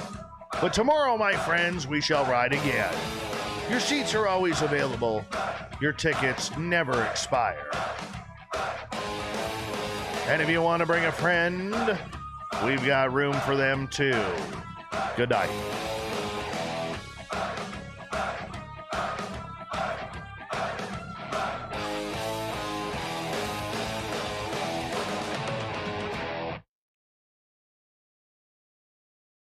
All right, we had a bunch of people come in during the news there. Rye Guy, how are you, man? Who is this BB Truth? Welcome to our chat room for the first time. I see you were leaving, but good night to you. Connie of the Dead in Swedish. Vi Age Natten. Naughton. Welcome to the show, Connie of the Dead. You look very alive. Oh, there's Double B right there. Kind of have, a good time with Vinster Barbarino.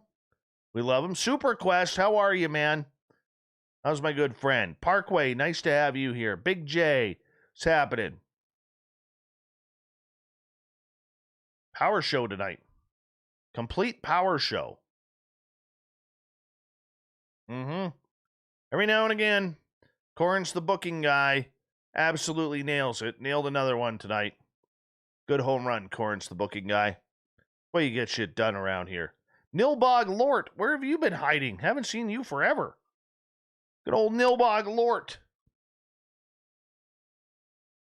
I did shave tonight. I don't know if you've noticed or not, but I did shave.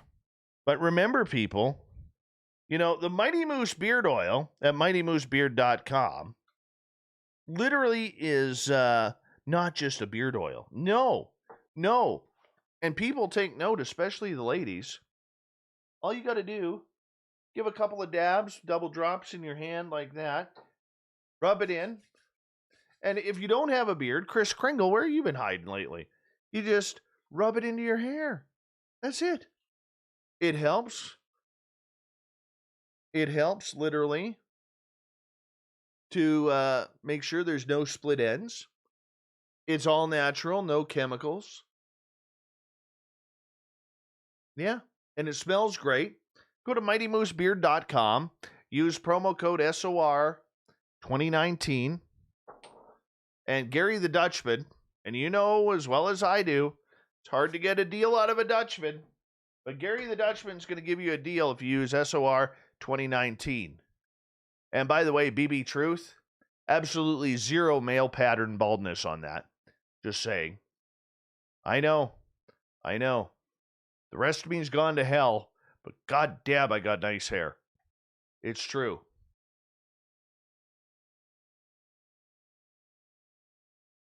Well, you know what, Rye Guy, you better start growing your hair out.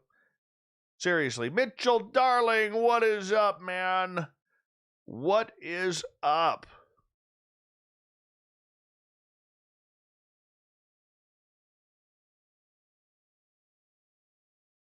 Who isn't Rye Guy or Vinny's girlfriend around here? Seriously. I got too little stubble right now, man. I shaved her right down. Now, the cool part about it is I'm all excited for tomorrow. I'm going riding tomorrow. First time of the year, I'm going to go for a ride tomorrow. Going to go get stuck in the snow. Going to get cranky. Going to get, a little pissy out there because it's still friggin' cold. But by the afternoon, it should be warm. Just saying. It should be. Whether it will be or not, we don't know. We'll figure that one out. But nonetheless, we are here to make sure that tomorrow, when we ride, this is all warm up for the big push to go find Sasquatch. Got to make sure the machines are good. I know I have a tire leak in one of mine, my back tires. So I've got air in that. We're going to pump it up a little bit and go from there. But we're going to go for a good ride. I've got spare tires if I need. Don't worry, I'll be back before showtime. But a ride is necessary. A ride is totally, totally necessary. Just saying.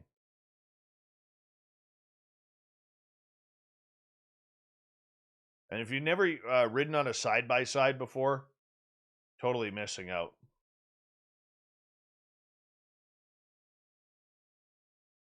Totally missing out.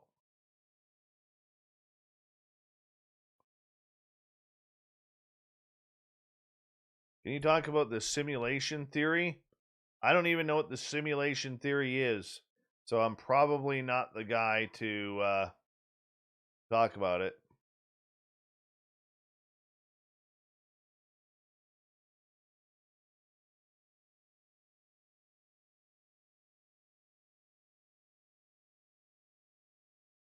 I'm going to have an experience. Where is Rye Guy?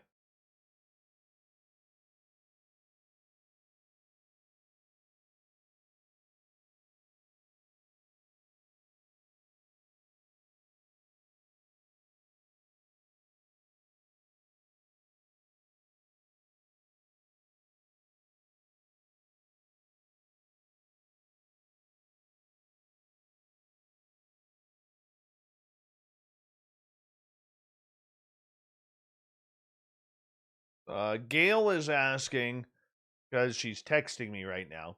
She says, bears are coming out of hibernation and they are hungry. Do you have protection? Gail, I promise you I will stop at the drugstore and get some condoms just in case. I will be protected. Promise you. I will have condoms on me so that way I am protected from the bears. All right? In case any of them want to get a little frisky, because it is that time of year. Just saying, Gail. I'll make it happen. I will make it happen. Gotta make sure all of a sudden them bears don't all of a sudden say, hey, Davey, shaved your beard. You're looking kind of fresh. By the way, bear couldn't keep up with my side-by-side. Unless I was stuck deep in the trails and they were windy. Then it probably could. But I'm protected. Bears don't like the sounds of the machines, by the way.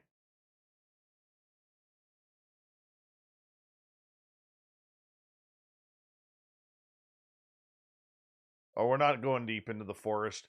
We're just doing some trails by my boss's house. Too much snow to go deep into the mountains right now up here. Like I mean, the mountains here, the ranges near me still have 2 to 3 feet of snow. If we go higher up on the mountains in the other mountainous areas, I mean, there's still like feet, like 10, 20, 30 feet of snow.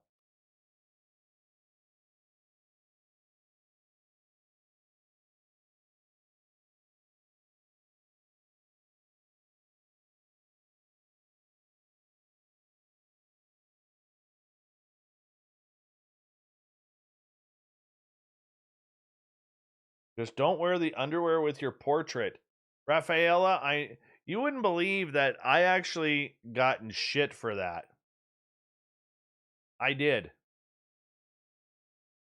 I actually messaged the dude, because I have his phone number, and I said, should I literally start calling you my personal online stalker?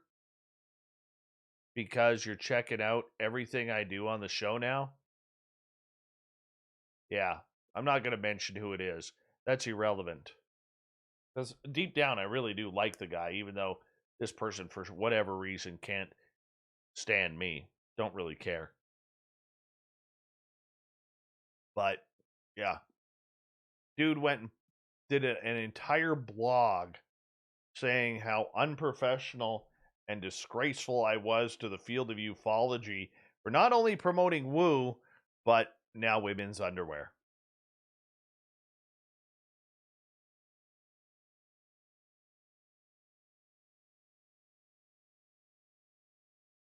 I think this is the type of person who actually gets off on watching beige paint dry.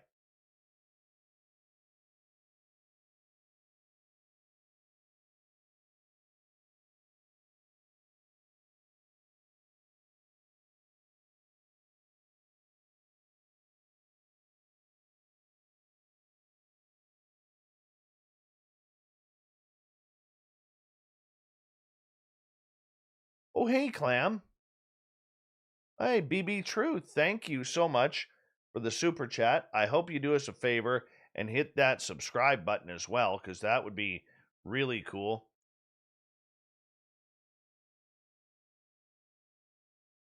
Especially after FAP said that he didn't think it was possible for me to get any uglier after shaving my beard. That was kind of funny, I'm not going to lie. That was funny. Oh, you're subbed already. Perfect. Thank you. If you come back, because some people actually do. We got good people in here. We really do. Really good people. Stay away from Vince and Rye Guy. I heard Rye's got web feet, and Vince has a bad case of gout that he's dealing with. But otherwise, good people.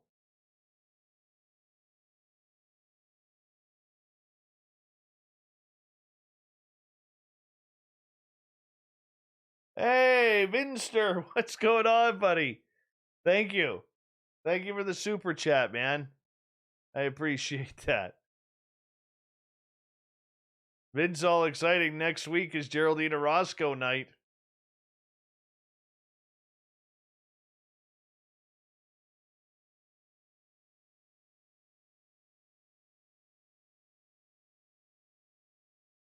Oh, my hair smells great due to the Mighty Moose beard oil. Not gonna lie. Smells fantastic.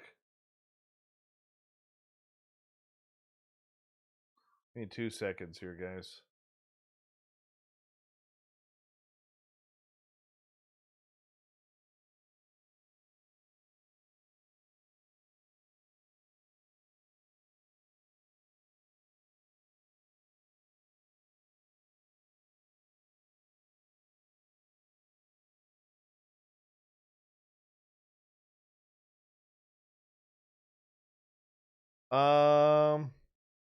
Ooh, I forget who called me. No, it was a different guy who called me a twat.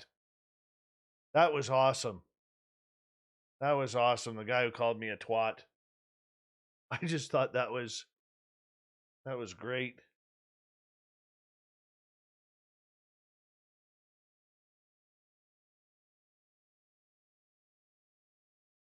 Right now, my Karen hair needs to grow about another 6 inches.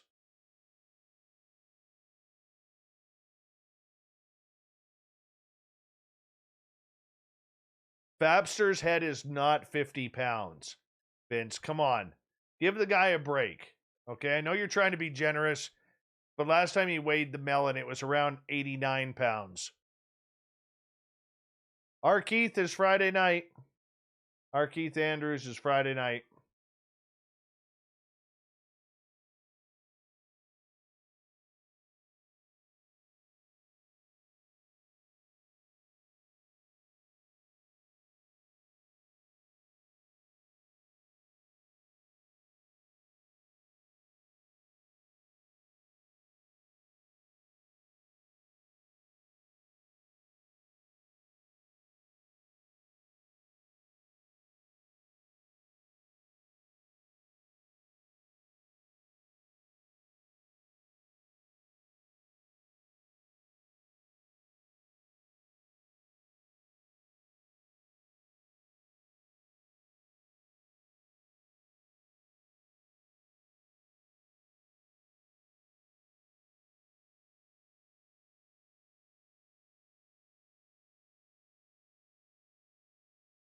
Grab that.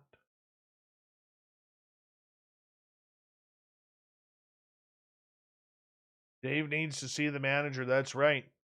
Well, don't piss me off. I will go full on Karen with this hairdo. That's why I got to slick it back. Because if I let it hang, hold on. If I let it hang, look, I've got one of them pixie cut things.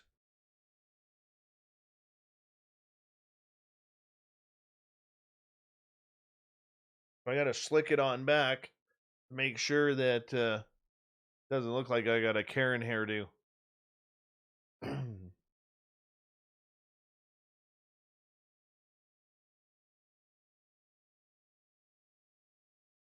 Justin Good Earth, how can you say that about R. Keith Andrews? The brilliant mind of the woo of R. Keith Andrews. I'm shocked by this, man. Shocked by this. Thank you, Chris Kringle, for the update on Christmas.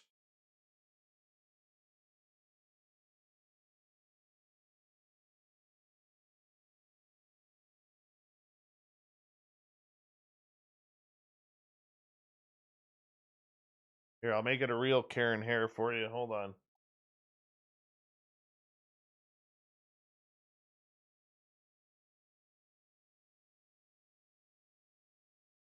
There we go. If I turn my head like this, total Karen hair.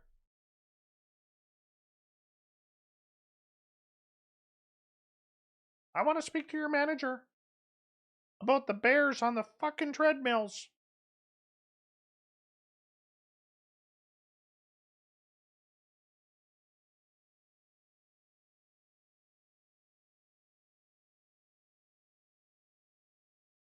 Where is Fapster, by the way? Hey, I need one more like. If you haven't hit that thumbs up button, I can't stand the number 13. I need one more like, if you don't mind. Who can give me one like? Out of the 90 people watching, who can give me one like?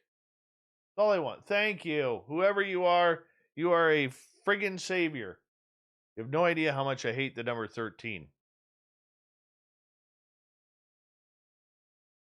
At least I have a photo, Rafaela. My photo's not of a picture of a letter R.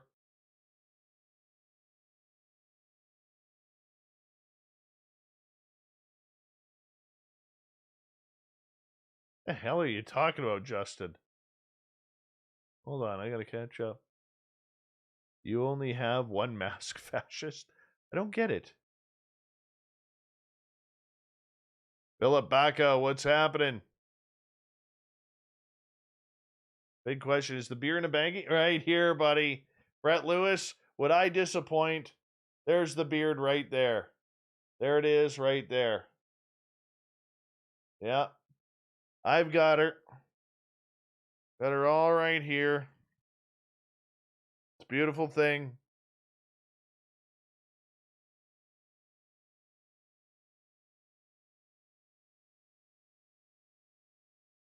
I'll put that on the shelf with the other ones.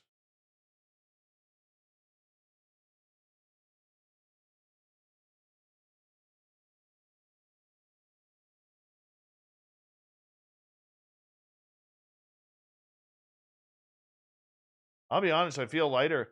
Hi, Irina K. Welcome to our chat room. Philip Baca, where are you from? Arena, where are you from? BB Truth, where are you from? Oh, really? Sean the American Patriot, I'm going to figure that you're an American. Where in the United States are you, man? Let us know. And thank you for tuning us in and finding our channel, man. Thank you. That means a lot.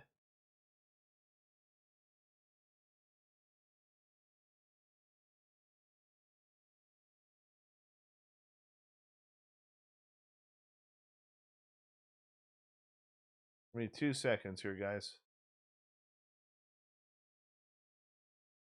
I just gotta start sending these away. Active folder. Right there. Transfer. And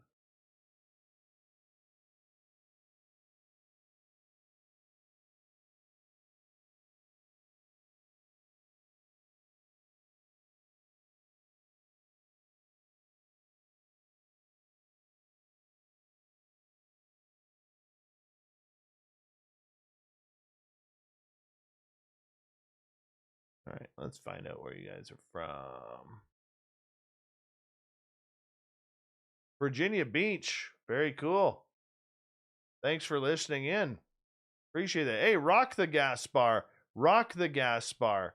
What's happening? I know Alien Probe Master is from my anus. He lubes us up every show.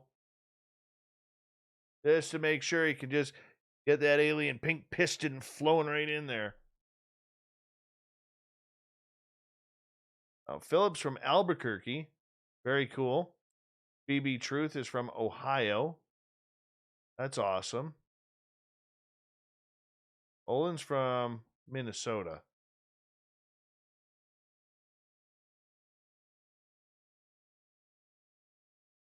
Arena is from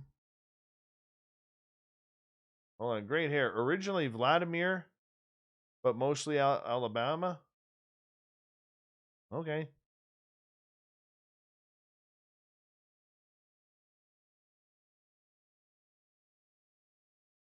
Rise from Connecticut. Raul, you're from the Toronto area, aren't you? Or are you in Quebec? I forget. I know Knucker's from Oregon.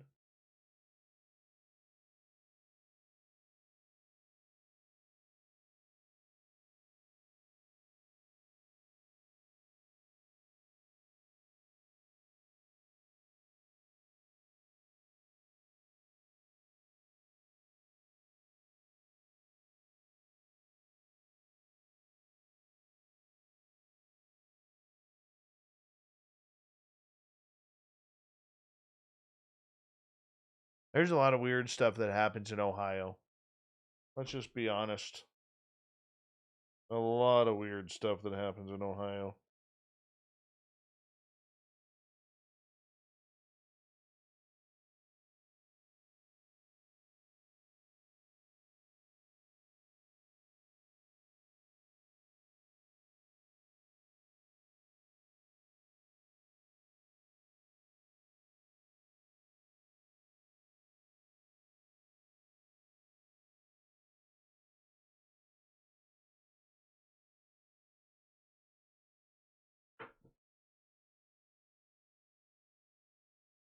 Who is a freaky brother from another mother?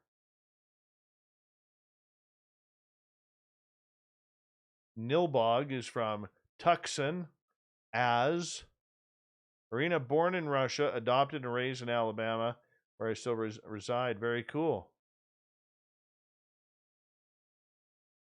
Very cool.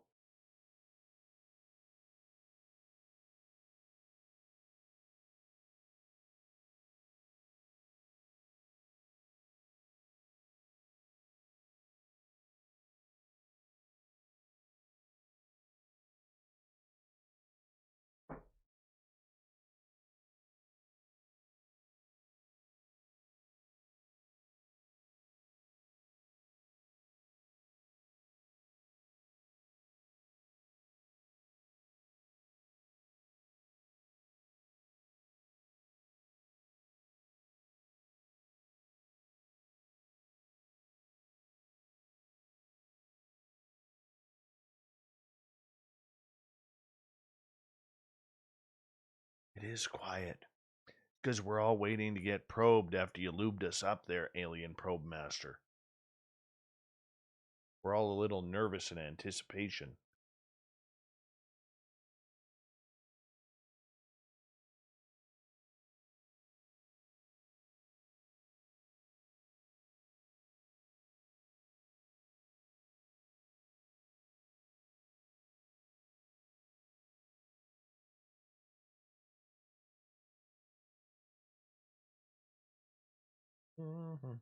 Good night, gorgeous wrench Jenny. I got the best looking wrenches around. I really do.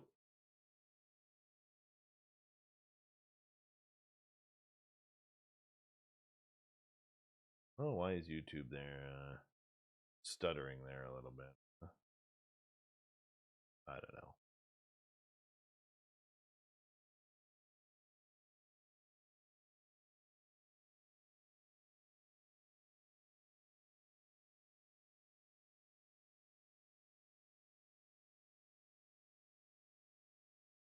I don't fear gnomes anymore.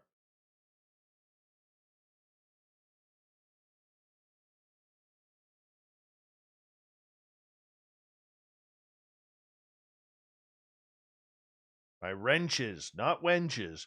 Wrenches. Oh, hey, clam.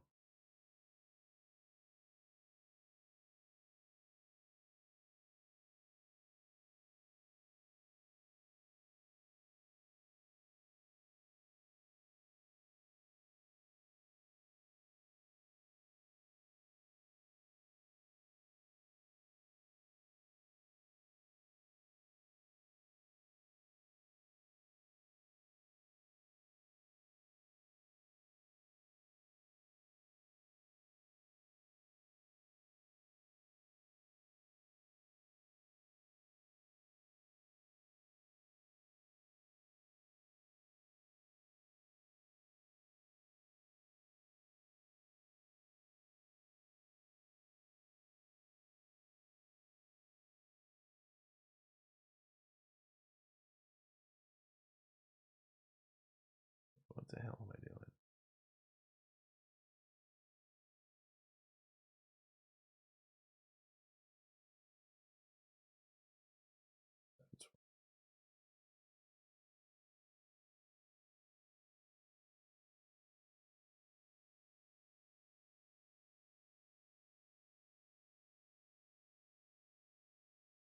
Done. Done.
What a fun night this was.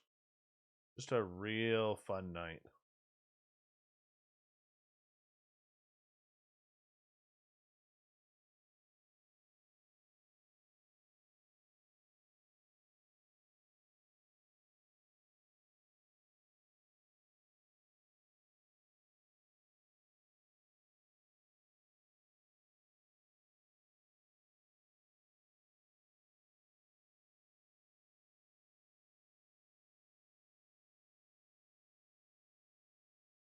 Hey, Sovereign Farts, you're a little late. Are you on the toilet or what?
All right, everyone, it is that time of the night to say goodbye to all of you. Until tomorrow night, Dr. Michael P. Masters coming on in. We're talking about science of UFOs. Do we got aliens? Do we not? Don't know. Anyways, we had him on about a year and a bit ago. So very excited about getting him back on the show here. So everybody have a good night, and we'll do it all again tomorrow, 9 p.m. Pacific, midnight Eastern. Thank you to everybody who donated in the super chat. I really do appreciate it. And everybody who hit that subscribe button, I really do appreciate it as well as we continue to grow with your support. And don't forget, we got a new feature coming out.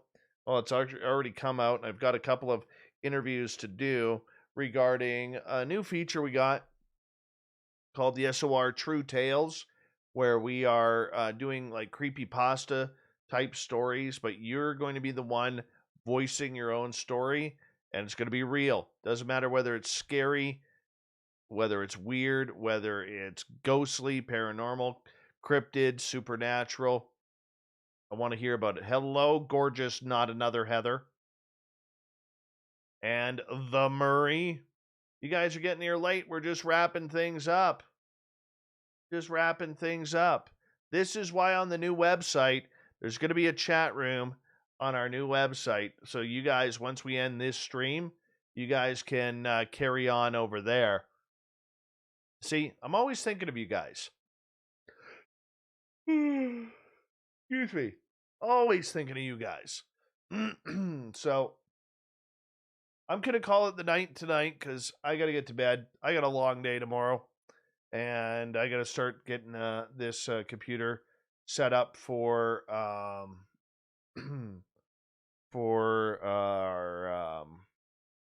try and put video on. So, yeah. All right. We will talk to you tomorrow night, 9 p.m. Pacific, midnight Eastern. We kick things off. Hopefully you'll join us. It'll be a good one. You'll be disappointed if you don't. And if you don't, I'm probably going to have to throw a shoe at you.